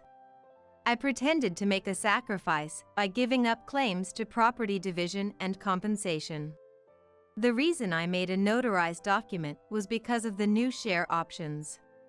After all, due to Paul and Dorothy, I had hardly any savings, so if we had gone through a strict property division, I would have ended up paying out more. There's no guarantee of getting compensation if there's no money to pay it, even if I won the case. That's why it was necessary to make them give up their claim to property division by bringing up the issue of living expenses and making them feel indebted. Paul, Dorothy, and Angela finally understood everything. The foolish trio, who thought they could go back to their usual lives without the parasite me, left with their shoulders slumped. Their downfall afterwards was severe. Dorothy, just as I had pointed out, not only spread the word that she was going to decisively break up her son with his part-time job-capable wife and me, but also said, "So, if you know any nice girls, I'd love for you to introduce them to my son." She even went as far as to demand dinner parties to introduce her son to women. Of course, among those approached, people of standing talked behind Dorothy's back, saying it was absurd to look for a new partner for her son before even finalizing the divorce with his current wife. Moreover, setting such conditions, she must be greatly overestimating what her son is worth. They were said to have laughed at this. And the conditions Dorothy deemed suitable for Paul's wife were astonishing. First off, she should be in her early 20s. Anyone older would be too influenced by society's nonsense about equality in marriage, right? She was reported to have said. This alone was shocking enough, but Dorothy didn't stop there. Of course, we'll cut ties with the wife's family, but before that, they should hand over their inheritance up front. We need someone with a certain level of assets and financial power. And could we get a medical checkup to ensure she's capable of having children? She went as far as to say this, earning herself contempt from listeners. Unaware of the cold stares around her, she continued. Of course, being tall, stylish, and beautiful is a given. Thank you in advance. Naturally, no marriage proposals came Dorothy's way, and in her desperation, she apparently sent a flurry of urgent calls and messages. However, she was either turned down because no one met her conditions or simply ignored. Soon, the rumors of my divorce spread among friends, acquaintances, and neighbors, making them a subject of ridicule. Perhaps unable to bear the disdainful looks due to their previously arrogant behavior, they ended up confining themselves within their home, not going out anymore. Recently, there have been rumors about hearing screams, shouts, and the sound of breaking dishes coming from their house, supposedly from Dorothy. Previously, Dorothy would vent her frustrations on me or indulge in spending to relieve stress. Now, without me as her punching bag and unable to shop or take short trips for stress relief, she might be wreaking havoc at home. Meanwhile, Paul had left all financial matters to me since our marriage. He seemed not to understand the basics of budgeting, and even after the lawyer explained it clearly, he remained overconfident, thinking, If she could manage the living expenses, then I can easily do it too if I put my mind to it. That appears to have been his careless assumption. However, Dorothy and Angela, who were supposed to take over the household chores, abandoned everything, considering it too much of a hassle. Meals became all delivery or takeout, and cleaning and laundry were left to a housekeeping service, among other miscellaneous tasks, leading to a financial breakdown in just 2 months. The credit card Dorothy used for living expenses was quickly revoked, and their meals turned to just toast and coffee for breakfast, instant noodles for lunch, and mainly takeout for dinner. Laundry was done all at once when they ran out of clothes. Living a life of only cleaning visible areas, they ended up leading a nutritionally unbalanced and unsanitary lifestyle. Paul, who was once praised for looking younger than his age, gained unhealthy weight, his skin became rough, his hair greasy, and his once handsome appearance vanished. Not fitting the image of a salesperson, he received a flood of complaints from clients. This led to him being relegated to back-end work with a reduced salary. Paul reached out to the lawyer, saying, I've come to my senses. I was deceived by Mom and Angela. I want to cut ties with them and start over. Through phone calls and emails. But as prearranged, I've been instructed not to engage with you under any circumstances, was the firm response. They warned that if they attempted to approach my workplace or new home, the police would be contacted immediately. Thankfully, that put an end to any further contact. As for Mary, another main character in this saga, she was furious when I shared the entire story with her. What's that supposed to mean? I thought she might have learned something from what happened with me, but she's blaming her divorce on you and resorting to such harassment. She's always been that kind of person, hasn't she? She raged. After contacting the company where she was on leave, intending to resign, she was called in and questioned about her reasons. Mary explained that while the issue was personal and not directly related to her work, she disclosed everything about the situation to HR and administration. After ensuring that those present were shocked by the story, she stated, There must have been faults on my part in the issue with me as well. I was hoping we could work together for the company if you sincerely reflected on it. But I cannot see that happening, she asserted firmly. While presenting her resignation letter, she said, Working under her again would be a mental health hazard for me. Mary then transferred to a competitor that allowed her to work remotely until her health fully recovered. At her former department, the news of Mary's sudden resignation, who was supposed to be on leave, shocked everyone. Rumors spread that the harassment from Angela continued outside the company, leading to an uncontrollable situation. Some colleagues, who admired Mary, a leader among the younger staff, started considering changing jobs, prompting the higher-ups to convene urgent discussions. As a result, Angela was transferred to a subsidiary in another state after her home stay period ended. Despite Angela's resistance, claiming the transfer was an unfair treatment, the threat of dismissal forced her to reluctantly accept the assignment. However, at the new company, rumors had already spread, leaving her completely isolated, with no one to socialize with and receiving only the bare minimum of communication needed for work. Crying to Paul and Dorothy, I want to quit. I want to come back. she was met with, "We don't need an unemployed troublemaker. Whose fault do you think this is?" "That's right. You are the real disaster and parasite." She was harshly rebuked by the two. Now, in a corner of the subsidiary where no one approaches her, she continues to work, a shadow of her former self. As for me, after the divorce from Paul was finalized and this whole ordeal ended, encouraged by Mary, I remarried my boss after about half a year of living together. To be honest, considering my 20-year marriage with Paul, I wasn't inclined towards remarrying, but Mary said something along the lines of, "It might sound odd coming from his daughter, but marriage can be good depending on the partner. I think my dad, despite his age, is quite a catch." Mary encouraged me, seeing my hesitation. Indeed, in less than a year, I've laughed more than during the entire 20 years with Paul. Having a partner to share a life where I can be myself has truly brought happiness. Sometimes, I think if I had made this decision sooner. I do feel a bit of regret, but dwelling on the past and wasting the remaining time seems far more wasteful.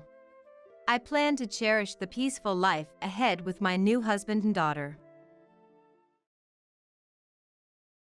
Get out of this house within 5 days, you cheating woman. My husband, Cody, shouted those words at me in front of our relatives, his voice full of rage. Hidden in his words was a plan to drive me out of our home. He had spread a lie that I was unfaithful, trying to gain sympathy from everyone while covering up his own affair. His family, too, sided with him, casting accusing glances my way. It was as if they truly believed I had committed some terrible sin. But as I looked at them, pretending to understand nothing, I smiled bitterly inside. They had no idea that I already knew about his betrayal, nor that I had the evidence to prove it. Though anger and sadness swirled inside me, I had no intention of showing it. I remained calm, waiting patiently for my moment to strike, because the next scene he would witness would change his life forever. Oh, 5 minutes should be enough. I smiled calmly, locking my gaze with Cody's. "Your lover is on her way to pick you up." At that moment, Cody's face turned pale with shock and fear, and a wave of tension spread through the relatives. It only took a brief moment for him to realize that he had been arrogantly ignorant, and that he had no idea of the fate awaiting him. I was certain that his world was about to collapse, piece by piece. My name is Nadia.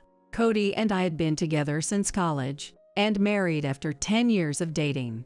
Our relationship was something others envied.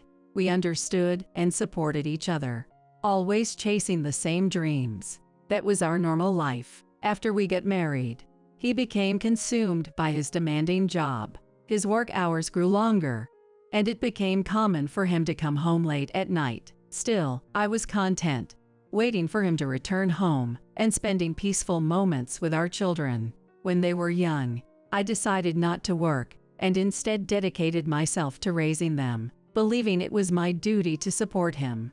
"Cody, welcome home. You're late again today." "Yeah, I've got a ton of work piled up," he would say, collapsing onto the living room sofa, his face tired and worn.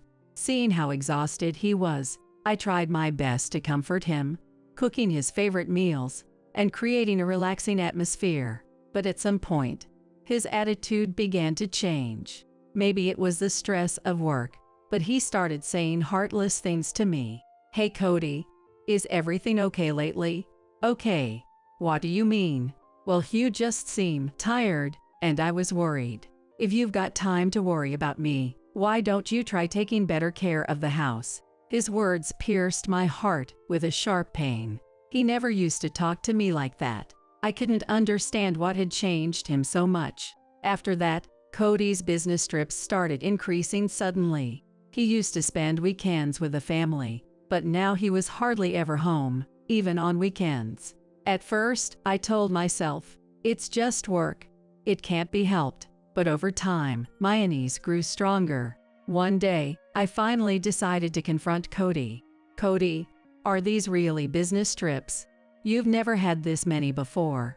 He hesitated for a moment, then looked away as he replied, "It's work. Are you doubting me? Or do you want me to stay home all the time? If I did, how would I support you and the kids? You don't have to put it like that. It's annoying to be doubted when I'm already exhausted." At that moment, I knew he was hiding something, but I didn't have the courage to press him further, and I let the conversation drop. To the outside world, our marriage might still appear to be going smoothly, but I could feel it. I knew that things couldn't go on like this. Something had definitely changed. I could feel the distance between us growing with each passing day, and I didn't know what to do. I began questioning the purpose of staying together as a family, but I held on for the children's sake. Every now and then, when Cody came home, he would bring gifts that made the kids happy, and I'd try to convince myself everything was fine. But lately, I couldn't shake the feeling that something was wrong. The suspicion that Cody was hiding something grew stronger by the day. One day, Cody left the house, claiming it was for another business trip. That day, he seemed unusually anxious and avoided making eye contact with me. It only fueled my worry. It was then that I decided to start investigating his actions little by little. The next day, I happened to run into one of his coworkers, someone who often worked alongside him. When I asked him about Cody, I had a feeling I already knew what he was going to say. "Oh, Cody went on that business trip alone." When I asked, the coworker looked slightly surprised before replying. "There's no business trip scheduled," he said, and I felt a cold sweat break out. Cody had actually requested to work from home. At that moment, my whole body went cold. There was no doubt he was having an affair. He had been lying about business trips, staying at his lover's house instead. My heart filled with a mix of anger and sadness, but I resolved to stay calm. Letting my emotions take over wouldn't solve anything. I decided to set a trap for Cody. To get a clearer picture of his actions, I started paying close attention to the timing of when he left the house. On the day he claimed to be going on another business trip, I discreetly followed him to see where he was really going. Sure enough, instead of heading straight to the office, he drove in a completely different direction. I kept my distance, trailing him carefully.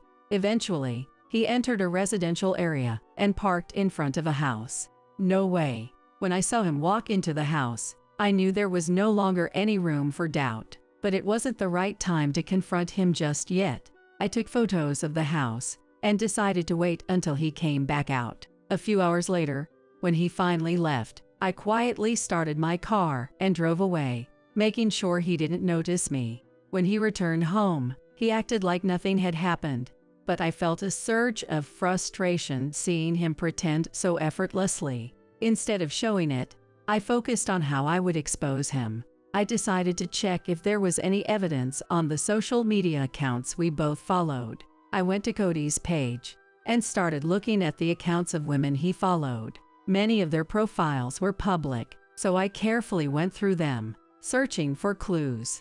As expected, I found messages between him and one particular woman. The moment I saw them, something inside me snapped. "I can't wait for our next trip together." One of the messages said, "How careless." I knew then that I couldn't let this slide. While I was plotting my revenge, an unexpected person reached out to me on social media. This individual would be crucial to my plan for getting back at him. He needed to understand just how resolute I had become.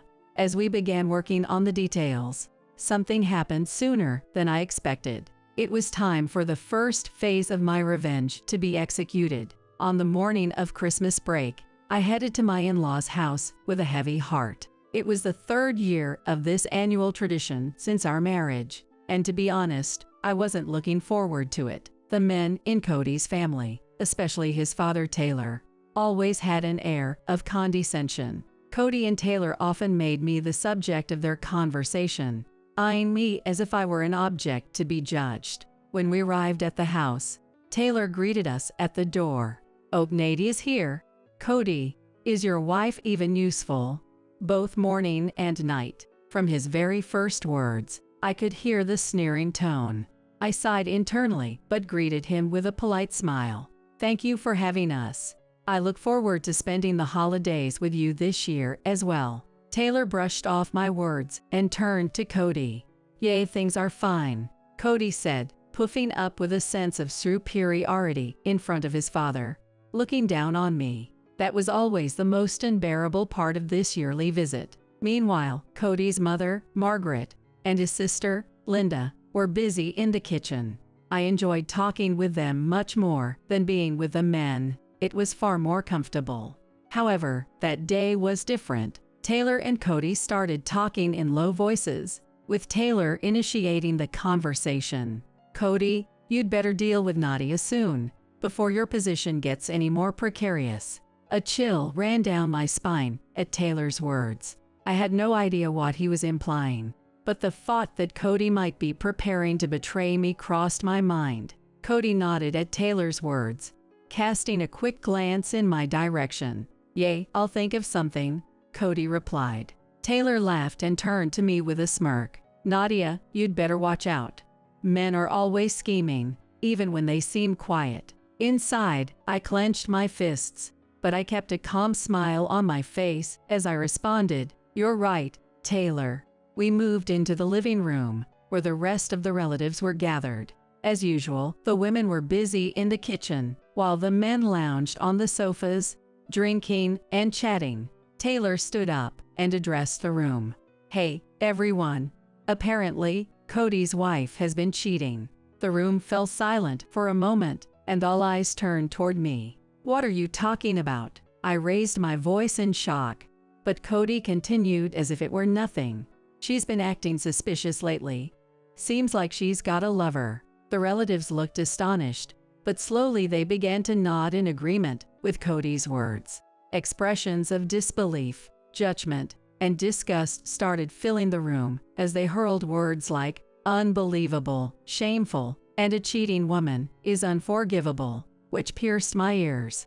I wanted to defend myself right then and there, but I held back. I could sense how meticulously Cody had set this all up, and I forced myself to stay composed. Then Cody pulled a piece of paper out of his pocket and shoved it in front of me. It was a divorce application. You have 5 days to get out, cheater. He looked down at me with a triumphant expression. Taylor nodded in satisfaction, and the rest of the relatives silently showed their agreement. They were united in their efforts to get rid of me. At that moment, something inside me snapped. Keeping my composure, I spoke calmly.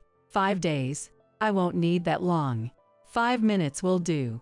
Your mistress is on her way. Cody's face twisted in shock. Huh? What are you talking about? His voice wavered with uncertainty. I pulled out my phone and tapped the number I had prepared in advance. As soon as the call connected, I spoke coolly to the person on the other end. Hello, could you come over now? Cody seems to have something he'd like to discuss with you. My voice echoed through the room, and his face turned pale. The relatives, now bewildered, were left speechless. 5 minutes later, the doorbell rang.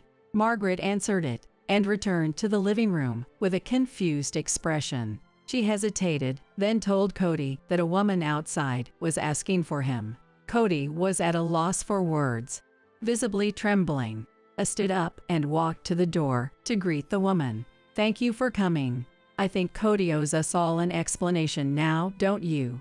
Her name was Misty, Cody's mistress. She was also the person who had contacted me that day. Misty entered the house, her face betraying her confusion, as she turned to look at Cody. Cody, what's going on?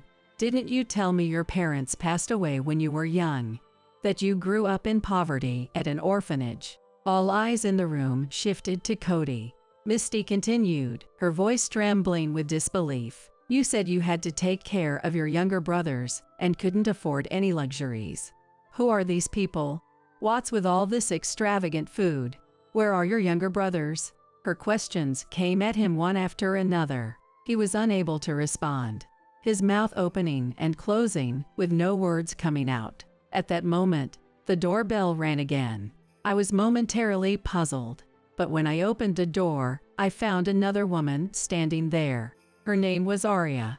To my surprise, she was also one of Cody's mistresses. I guided her into the living room, and the situation descended into further chaos. Aria, too, confronted Cody, her voice a mixture of shock and anger. She had also realized that everything Cody had told her was a lie. Cody had spun her a tale about being abandoned by his parents as a child and living a lonely, miserable life, longing for a real family. But the bustling family and the lavish meal before her were in stark contrast to that story, and Aria was stunned. Her words revealed that he had been deceiving her, and the relatives were now beginning to piece together the lies Cody had told. He could feel the web of deceit he had carefully constructed collapsing in an instant, leaving him trapped and shaking in fear. Yes, Cody had played the part of a tragic figure, using lies to evoke sympathy. The entire family glared at him, suspicion growing as whispers spread through the room. "I'm sorry, Nadia, for inviting her without asking. But while I was gathering evidence of his cheating, I found out about her, and we decided to work together." "I see. It makes sense now." "No, wait. I don't understand. Cody, what's going on? Didn't you say Nadia was sneaking out at night and neglecting everything, that you wanted to punish her and get rid of her? Are their stories true? Have you been lying to us this whole time?" Even Taylor, with a hardened expression, was now staring down at Cody. Cody, visibly panicking, stammered as he tried to explain himself. "No, it's not. This is all a misunderstanding. I was just a misunderstanding." "Cody, what exactly are you saying is a misunderstanding? Everything you've told us has been a lie," Misty shouted, and the other mistresses joined in, pressing him for answers. Cody found himself backed into a corner, unable to utter another word. As I calmly observed the scene unfolding, I took out my phone and cast the incriminating footage of Cody and Misty's secret meetings onto the large TV screen. Relatives shifted their gaze from Cody to the television screen, their faces changing as they took in the evidence displayed. "This is the truth. Cody betrayed me, lied to gain sympathy, and tried to paint me as the villain. But not everything went according to his plan." The relatives were silent, and even Taylor stood motionless, unable to say a word. Cody collapsed onto the couch, his mouth moving but no words coming out. I fixed a cold stare on him and continued quietly. "So what's your move, Cody? Who's leaving this house? Or maybe you'd rather start a new life with them?" He lowered his head, unable to answer, weighed down by the stares of his relatives. Both Misty and Aria, having had enough of Cody, also left the house. That night, I made up my mind to leave Cody. The price he would pay for underestimating me would be immeasurable. The pain and regret Cody would face from now on wouldn't be caused by me, but by his own actions. Still, even now, he desperately tried to make excuses. "Hey, about today, it's all a misunderstanding. I was just worried about you." I cut him off, looking at him coldly as I asked, "Worried? About what? How does cheating equate to being worried? Are you still trying to make excuses?" Cody hesitated for a moment but quickly tried to push back. "What are you going to do if we get divorced? How will you support yourself?" The moment I heard those words, I smirked internally. Even when cornered, Cody still thought he had control over me, believing I was financially dependent on him. But my resolve was unwavering. You're having an affair too, aren't you? Who is this guy?" Suddenly, Cody pulled out his phone and thrust it in my face, showing me a screen. It was a photo I had posted on social media. In the picture, I was smiling with another man. Cody presented it as proof, accusing me. "This guy, he's your lover, isn't he?" His voice carried a tone of certainty, as if he believed he had finally turned the tables. But I only needed a quick glance at the photo to understand what was going on. "Wait, my lover? That's my cousin." Cody stared at me in disbelief. "Your cousin?" "Yes, my cousin. I took that photo when I visited my family. It's just me spending time with him and his kids. And I posted it on social media."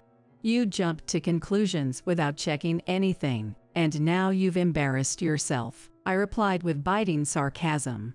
Cody's face flushed red, and he couldn't say a word, only staring at the floor. He had realized just how pitiful and ridiculous his situation had become, having presented what he thought was proof, only for it to be a complete misunderstanding. Yet he didn't give up. He raised his head and moved closer to me. "Even if you say that, what are you really going to do if we get divorced? You can't survive on your own. How are you going to raise the kids? You have no choice but to rely on me." His words still carried an air of confidence, as if he believed he held all the power. He really thought that I couldn't live without him. "Think whatever you want," I answered calmly. "The truth is, I've been preparing for this for quite some time. I had a feeling you'd eventually try to corner me like this." Cody's face twisted in shock, his mouth hanging open like a fool. "What are you talking about?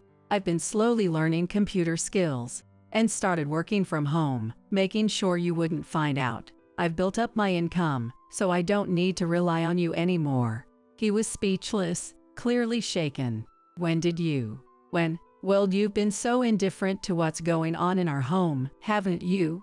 I've known all along what you were planning.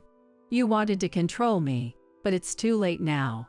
I stared at him with unyielding resolve. Cody slumped back into his seat, his shoulders sagging in defeat. "I had no idea you were thinking that far ahead.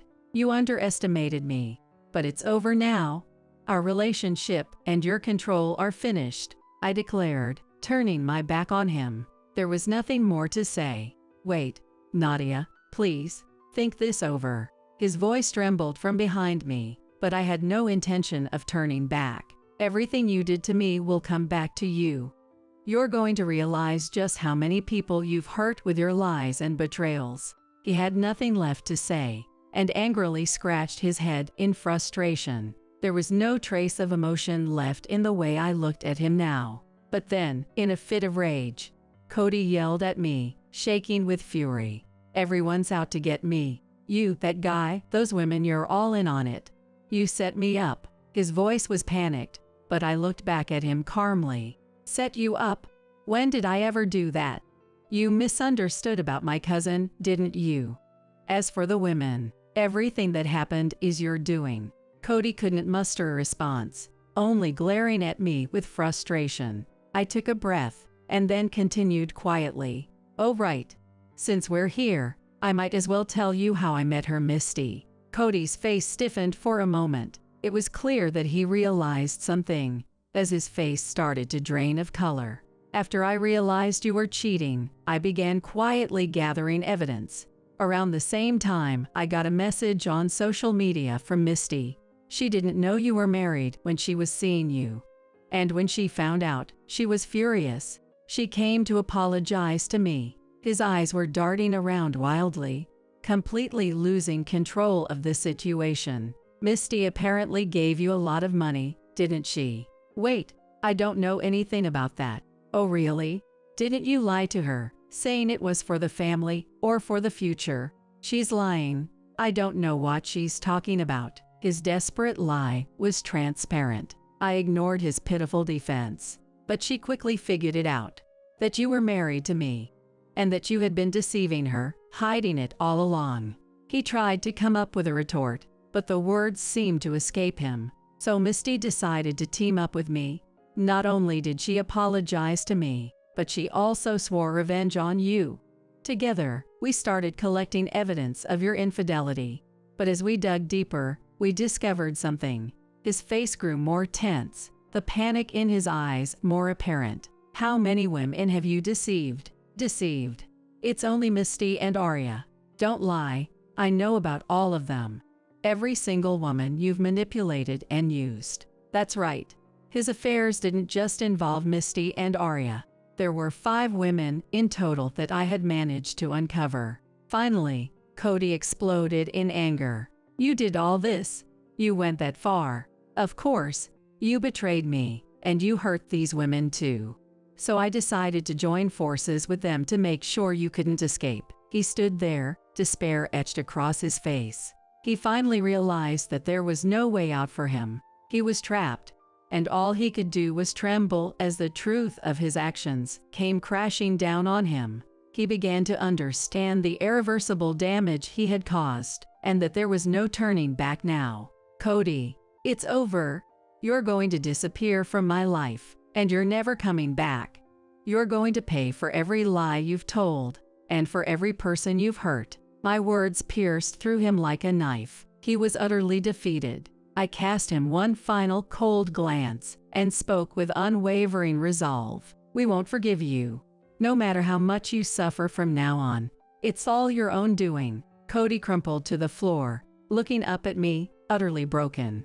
Finally, he realized just how foolish he had been, but it was too late. No matter how much he panicked or lashed out, it was all over.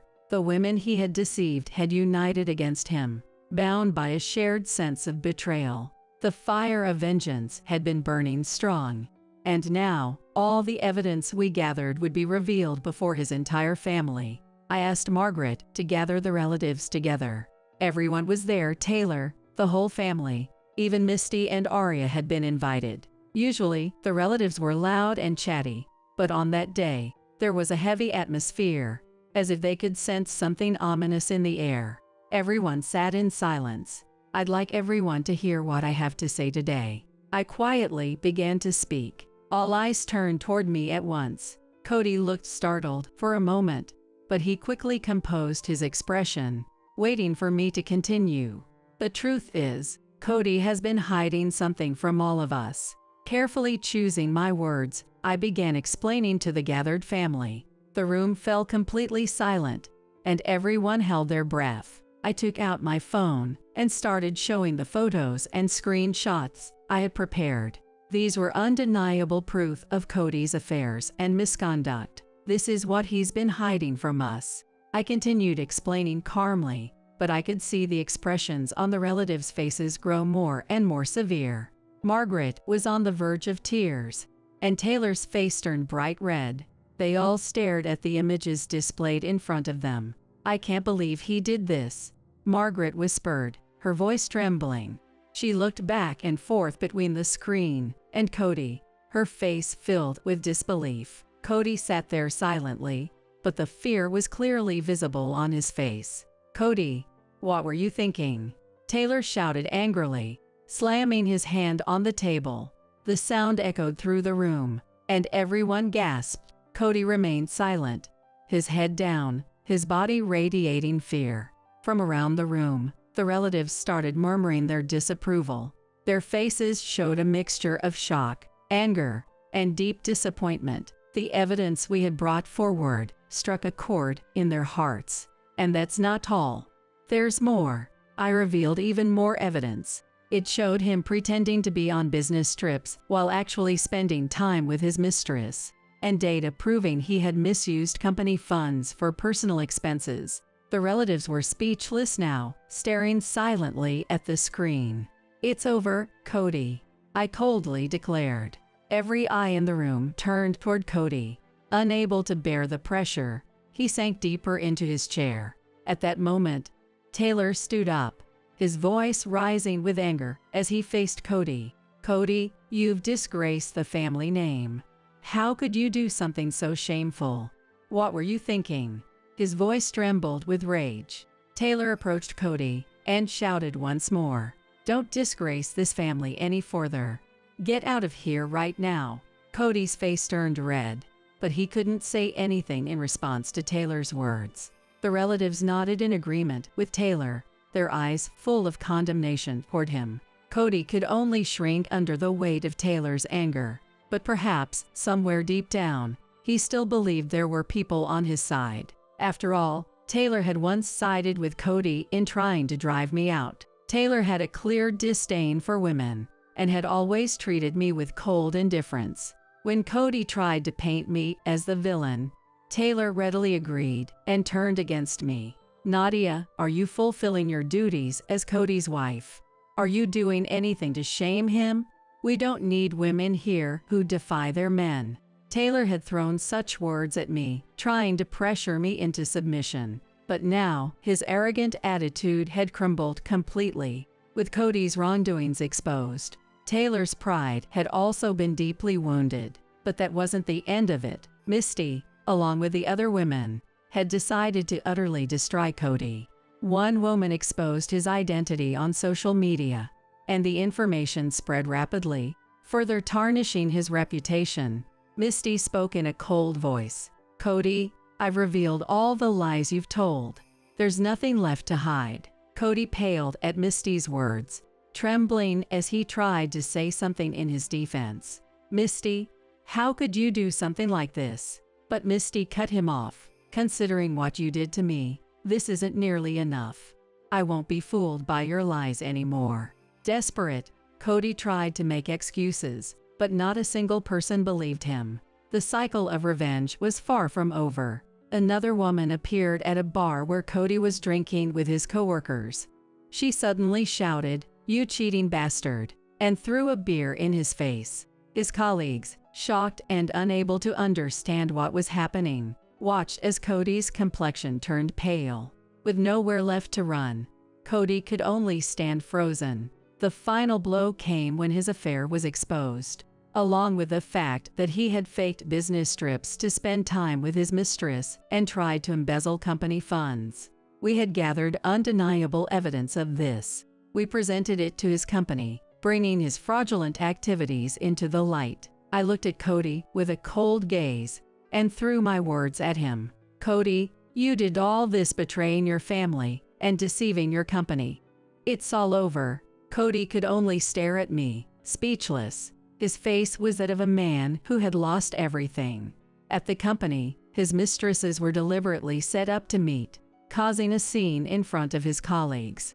As a result, he was forced to leave his company and was eventually arrested by the police. Having lost everything, his mistresses abandoned him, leaving him completely isolated. He lost his job, his social standing, and found himself in a pitiful situation. Taylor, filled with disappointment and anger, addressed Cody with his final words. "Cody, don't ever come back to this house again.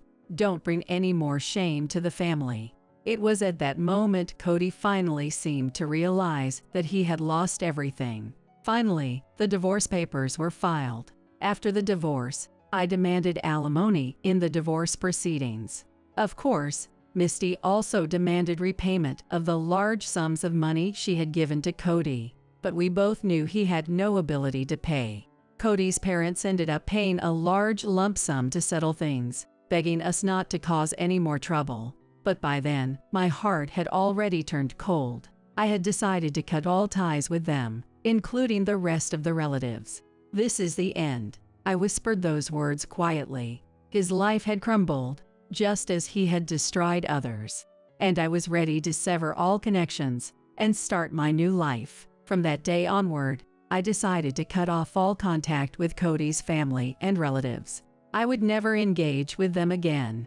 I had finally gained my freedom. Free from his control, I could now forge my own path in life. That realization gave me new strength. After the painful days with Cody had come to an end, I began to live a fulfilling life in a new environment. The heavy burden that had weighed on my heart was gone, and each day felt surprisingly light. It was as if my new life had been waiting for me, welcoming me with open arms.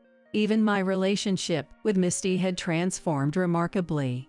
After everything that had happened, she and I became something like best friends. At first, it was a little awkward, but as I saw her sincerity and straightforward personality, I naturally opened up to her. One day, Misty said to me, "I'm really sorry. In the beginning, I didn't know anything about you." I smiled and shook my head. "Don't worry about it anymore. What's more important is that we're walking through our new lives together now." We nodded to each other, promising to continue building our newfound friendship. My children, too, are now happier and living in a more stable environment. By becoming stronger myself, they also felt secure and could enjoy their daily lives again. Each time I saw their smiling faces, I was reassured that I had made the right choice. As for Cody, his downfall is nothing but the consequence of his own betrayals. He has lost the peaceful everyday life that will never return, and I'm sure he is now paying the price.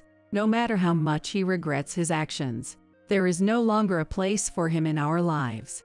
Things are better this way, I tell myself, as I continue walking forward. With my new friend Misty by my side, I intend to enjoy the rest of my life to the fullest. Sorry for the bother. The thing is, He began. The moment I learned the truth, I was filled with surprise, gratitude toward my father-in-law, and a sense of liberation. My name is Charlotte. I've devoted my life to my family as a wife and a mother, cherishing each day. But problems arose outside of my family life. I used to spend joyful times with my family alone. I met my husband Joseph at a club in college. We hit it off, started dating, and eventually got married. We have a son, but he's working in the city as a professional, so he only returns home once every 6 months.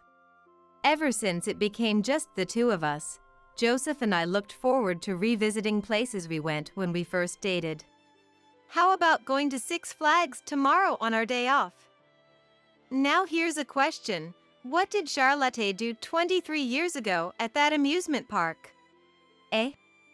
Did I do something? Caught off guard by Joseph's sudden question, my mind raced to remember. Something from that long ago. Oh, I remember. After riding the teacups, I got dizzy and fell into a nearby pond. That's correct. I was so embarrassed, I wanted to pretend I didn't know you. How mean. Why did you let go of my hand then? Laughing about my embarrassing moments like this has become a treasured pastime. Even when it's just the two of us at home, the atmosphere never darkens. We lived a happy life. Due to Joseph's shift work, there were days we hardly saw each other, but since I adjusted my work to match his schedule, I rarely felt lonely. However, then, a major event that would drastically affect our lives happened. Our father-in-law was diagnosed with terminal pancreatic cancer. Surgery was difficult, and the 5-year survival rate was less than 2%. A dire illness. Both Joseph and I were filled with such hatred, our hands clenched into fists. When a loved one suddenly falls ill, you wonder what you can do, what's the best course of action, and your mind goes blank. Joseph has a sister living in the neighboring town, but she doesn't know about this yet. Deciding to inform her soon, Joseph picked up his smartphone and made a call. After 7 rings, a loud, shrill voice echoed through the receiver. Why are you calling now of all times? I'm busy preparing dinner. We have something important to talk about. We'll come over tomorrow evening. Despite her complaints about the sudden development, this wasn't the time to worry about such things. After conveying the necessary information, Joseph hung up. Joseph normally didn't pay much mind to his free-spirited sister-in-law, who rarely shows up at family gatherings and doesn't quite mesh well with his personality. But this time, things were different. The next day, we hastily took the day off and headed to her house. When we rang the doorbell, her husband, not the friendliest of individuals, was the first to answer. He opened the door without changing his expression and looked at us with an intimidating stare. Not a pleasant feeling. In the living room, she cast a cold glance at us. Despite not having seen each other for 6 months, she treated us worse than strangers. Amidst this, Joseph fixed his intense gaze on her. Then, as he informed her about their father's illness, she uttered unbelievable words from her mouth. So what? You came all the way here to say that? This sickness is Dad's fault. Don't tell me you came here expecting me to take care of him? Instead of expressing sadness about her father's illness, she seemed more concerned about avoiding any inconvenience to herself. It was my first time seeing a daughter look down on her father, who didn't choose to get sick, and I felt embarrassed for her as a fellow human being. My anger peaked, and even my parents, who had planned to talk calmly, were getting worn down. That's too much. You're his daughter, aren't you? Even though a loved one is suffering, you can be so indifferent. If the roles were reversed, you would definitely be upset. I thought she would reflect a bit on what I said and quiet down, but I underestimated her. Don't talk nonsense. There's no rule that says I have to look after him because I'm his daughter. If you're so concerned about it, why don't you do it? Joseph is his child, just like I am. Indeed, my husband Joseph is also father-in-law's child, and it's not right to put the responsibility on sister-in-law alone. Because she's so irresponsible, I thought she should step up and take care of father-in-law at a time like this. But people like her are good at justifying their behavior. What she said wasn't wrong, and I figured it was futile to argue any further, so I dropped it. Although we were reluctant to leave father-in-law to sister-in-law, who clearly didn't want to deal with this, we, as working couple, didn't have the time, unlike sister-in-law who was a housewife. If Joseph had to quit his job, it would be better for our finances if I quit mine, but I found fulfillment in my current job. As I was considering my options, sister-in-law revealed her trump card with a triumphant look on her face. By the way, Charlotte, you have a nursing certification, don't you? You know more than an amateur like me. I think you should be the one to take care of him. It's reassuring for the patient to have a professional take care of them, isn't it? I had worked as a CNA in a nursing home 15 years ago. Having earned a nursing certification so that I could take care of my parents if something happened, since I'm an only child.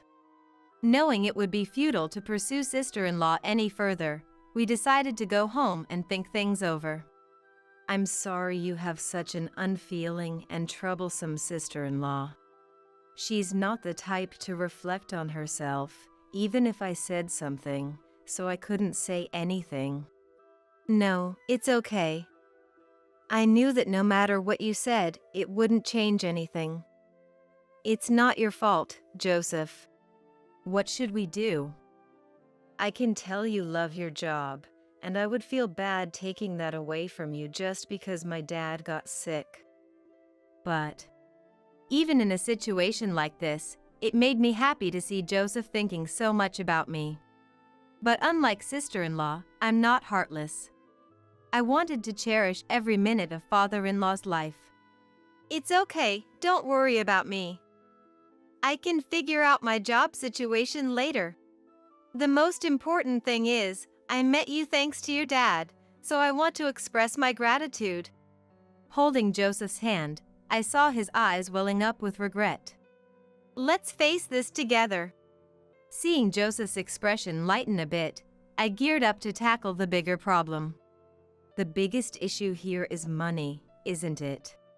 While chatting with Joseph, it turned out that my father-in-law had only signed up for the cheapest insurance available. That meant the guaranteed expenses would be minimal, and we'd have to pay out of pocket for necessities. Well, his daughters definitely won't offer to chip in, I said. And they should be contributing more if they're not going to help take care of him. Their lack of dependability was disheartening, even though I hadn't expected much to begin with. Caring for a sick person requires mustering up your own motivation when it's at rock bottom. It's not an easy task. It was a battle against myself. The next day, I decided to step away from my work in the bar kitchen, where I'd enjoyed the camaraderie and hard work alongside the younger staff. When I explained the situation, everyone was understanding, though their disappointment at my leaving was palpable. Please come back when you can, they said. Those words gave me strength and became my motivation for what lay ahead. With that, I headed straight to the hospital where father-in-law was waiting. Arriving at the hospital, I saw father-in-law from behind, quietly facing away from the entrance. I couldn't tell if he was staring out the window or sleeping, but his loneliness and sadness were palpable, and I couldn't find the words to speak just yet. After about 30 seconds, I took a deep breath and walked closer to father-in-law. As I tried to figure out what to say and how to say it, father-in-law spoke first. Charlotte, thank you for coming. I'm sorry to be such a burden.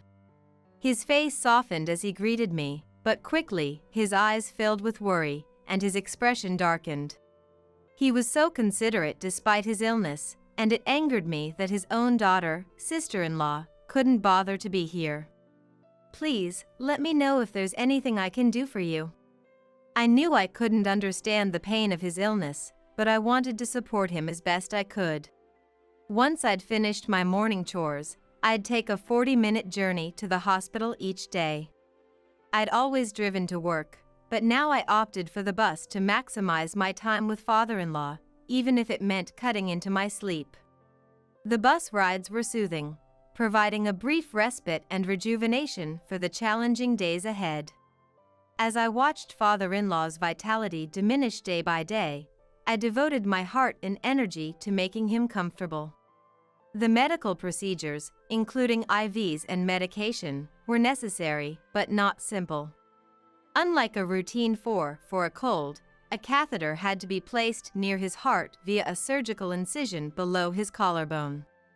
The sight was distressing, but it was the best we could do for father-in-law, who wasn't a candidate for surgery. Try this, I offered, handing him a Walkman. Father-in-law loved karaoke and had even won local competitions with his amazing voice.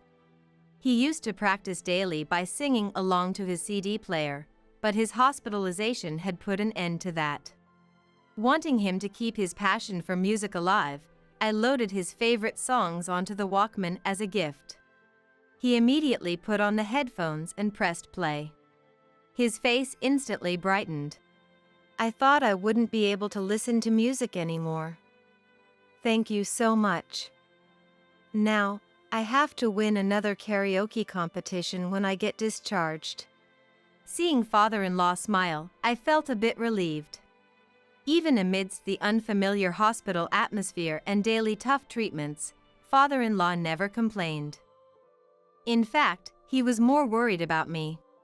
Sorry for causing you trouble and expenses. I wish we had traveled more with you and Joseph. I've always wanted to go to that place. Then he took out his mobile phone and showed me a picture. There, countless lavender flowers were blooming in all directions. Wow, that's beautiful. This place used to be nothing but fields. But after urban development, it turned into such a beautiful spot. This flower is my favorite. Seeing father-in-law's eyes sparkling, I wanted him to get better even more urgently. From then on, I decided to stop by a florist before going to the hospital for father-in-law who loved flowers. After you left, I felt lonely. But having flowers around changes things. I found myself talking to the flowers, and the nurses looked at me like I was strange. We had a good laugh over this. 2 weeks later, a feeding tube was attached to father-in-law who had been eating normally up until then. You could visibly see his body turning more yellow. His voice, calling my name, lost its energy. I had to suppress my fear and act strong, which was tough. I hadn't expected him to become bedridden in just 2 weeks after the cancer diagnosis. I was painfully aware of the dreadfulness of the disease. I wanted to say, "Stay strong, Dad." But I knew he would be the most frustrated. He probably didn't want to admit that he was weak and would be blaming his body for not listening to him. His smile, showing strength at times, was a saving grace for me. I would often excuse myself to the restroom, unable to hold back my tears. I'd wash my face with cold water to cool my flushed face, and then return to his room. Joseph also spent some quality father-son time with him during his breaks or on his days off. I would enjoy some quiet time alone at a cafe in the hospital during those moments. Father-in-law, who was always kind to me, seemed even happier when talking with his son. so I decided to give them as much time together as possible. An hour later, when I returned to the room, the two were discussing insurance money. I want my modest insurance money to go to Charlotte, who's taking great care of me.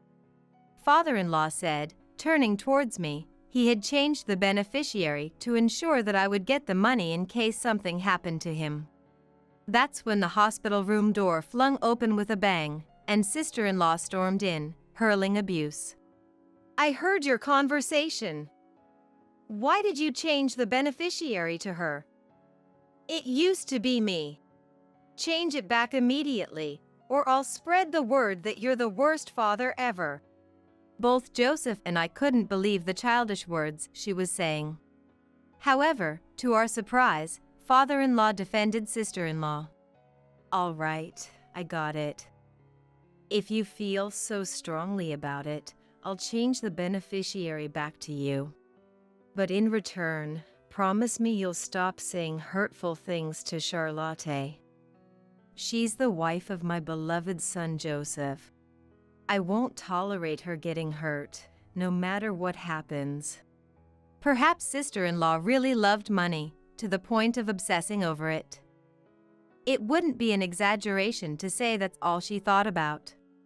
Once the father-in-law said that, the sister-in-law nodded quietly and left the hospital room. I wanted to follow her out of disbelief but was stopped by my husband and the father-in-law, so I reluctantly sat down on a chair in the room. However, I couldn't help but notice something off about their behaviors, leaving me with a big question mark floating in my mind. Hey, why are you guys laughing? In response to my question, my father-in-law began to explain the truth between chuckles. That sister-in-lawly girl really believed all my assets were tied up in insurance and went home. Your plan worked well, Dad. Then my father-in-law took out 3 bank cards from a locked drawer and handed them to me. He told me they held a fortune beyond my wildest imagination, which left me speechless with surprise. I knew the father-in-law was wealthy, but a new question popped up in my mind. Why was he only enrolled in a single, minimal insurance plan? However, it was a decent plan that would give him $10 million in the event of his death. All my assets are on these cards. I know I don't have much time left, so I want you two to use it. I'm sorry for all the expenses I've put you through with my hospital bills, flowers, and clothes. No, the money we spent isn't a big deal at all. We can't accept such a huge sum. It would feel like a punishment. Just take it as a token of gratitude for taking care of me. And remember, keep this a secret from her. It seemed that, just like us, the father-in-law didn't think highly of the sister-in-law due to her selfish behavior and lack of family consideration. That's why he had decided to leave her only the bare minimum if anything happened to him. Won't you accept my offer? Faced with their earnest gazes, I found it hard to refuse.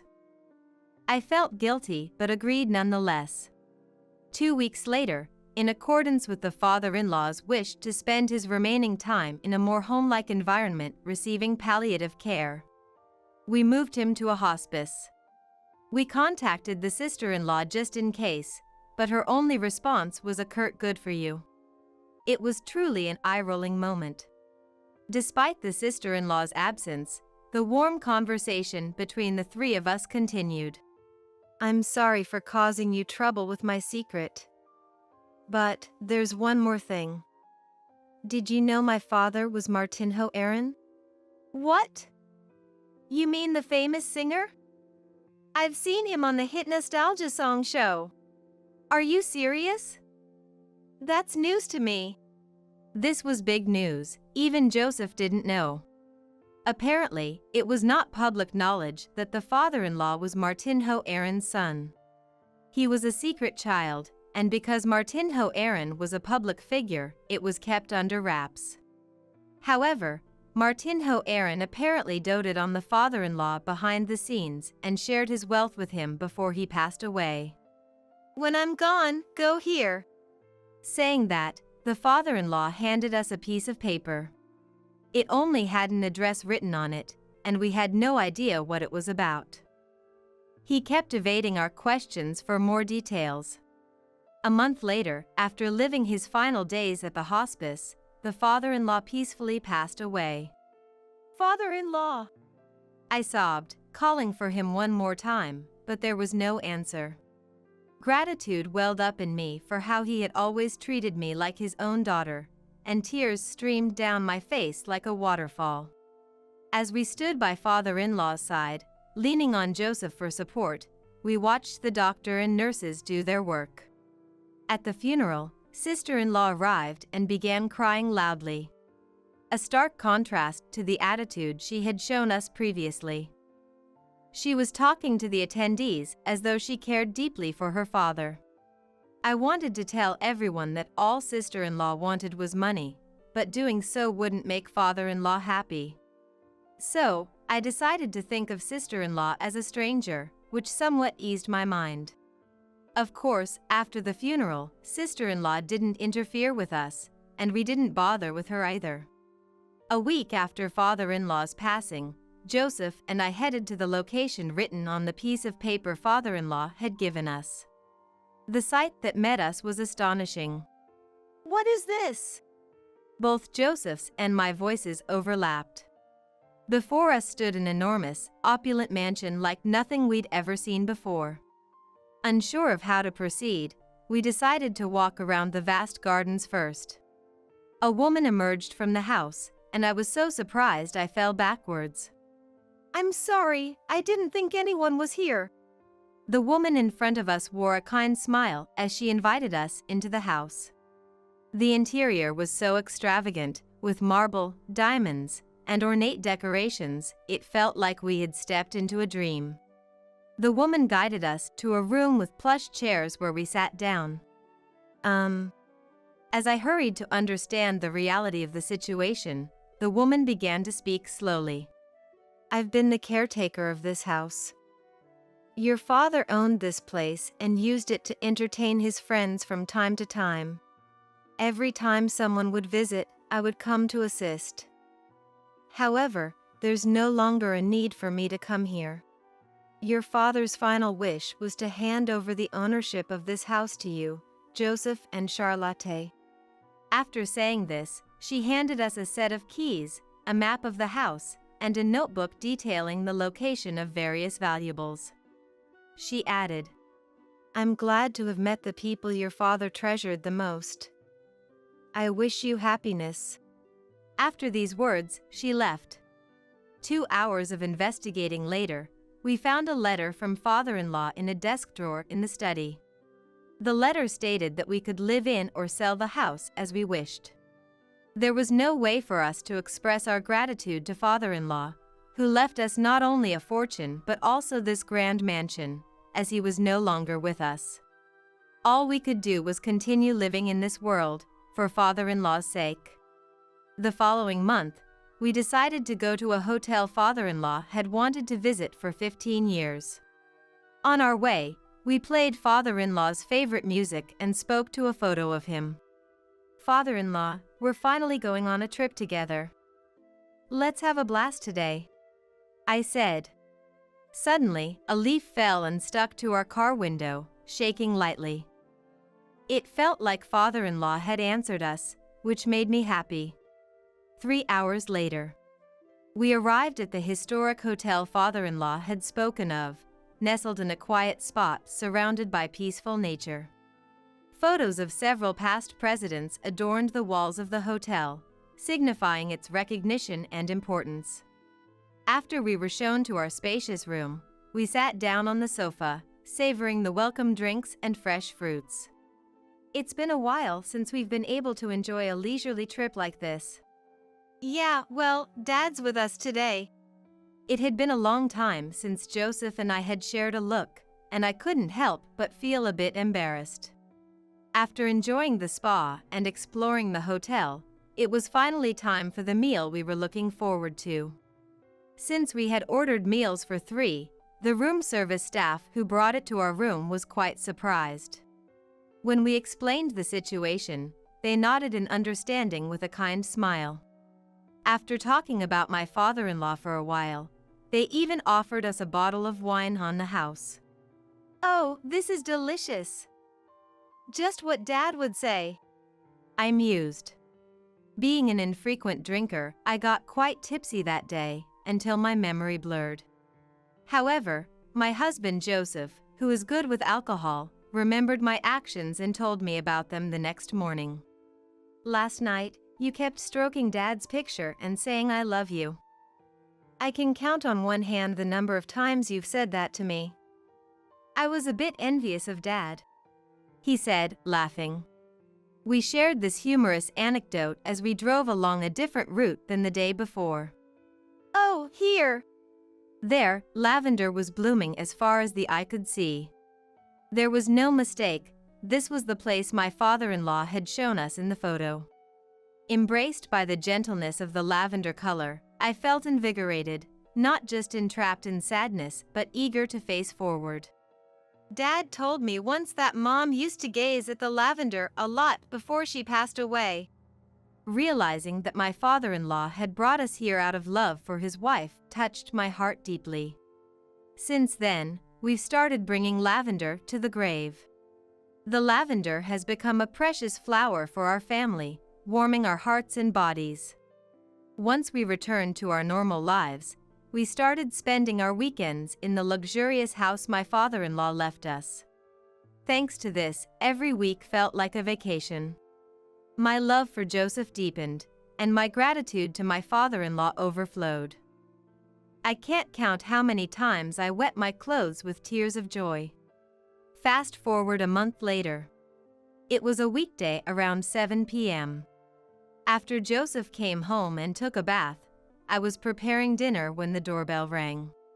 When I checked the monitor, I saw my sister-in-law. She rarely comes to our house. I wanted to pretend we weren't home, but with Joseph's car in the driveway and the lights on, that wasn't possible. As I was hesitating, the impatient sister-in-law began to pound on the door. Worried about the neighbor's eyes, I turned off the stove and hurried to the door. As soon as I opened the door, my sister-in-law started yelling before the door fully closed. Where the hell are you two on the weekends? It seems she came to our house over the weekend, but Joseph and I were not there. I couldn't tell her why, so I remained sister-in-lawant, while she glared at me threateningly. All right, come this way. I didn't want her lingering at the front door, so I led her to the living room, intending to let Joseph handle her.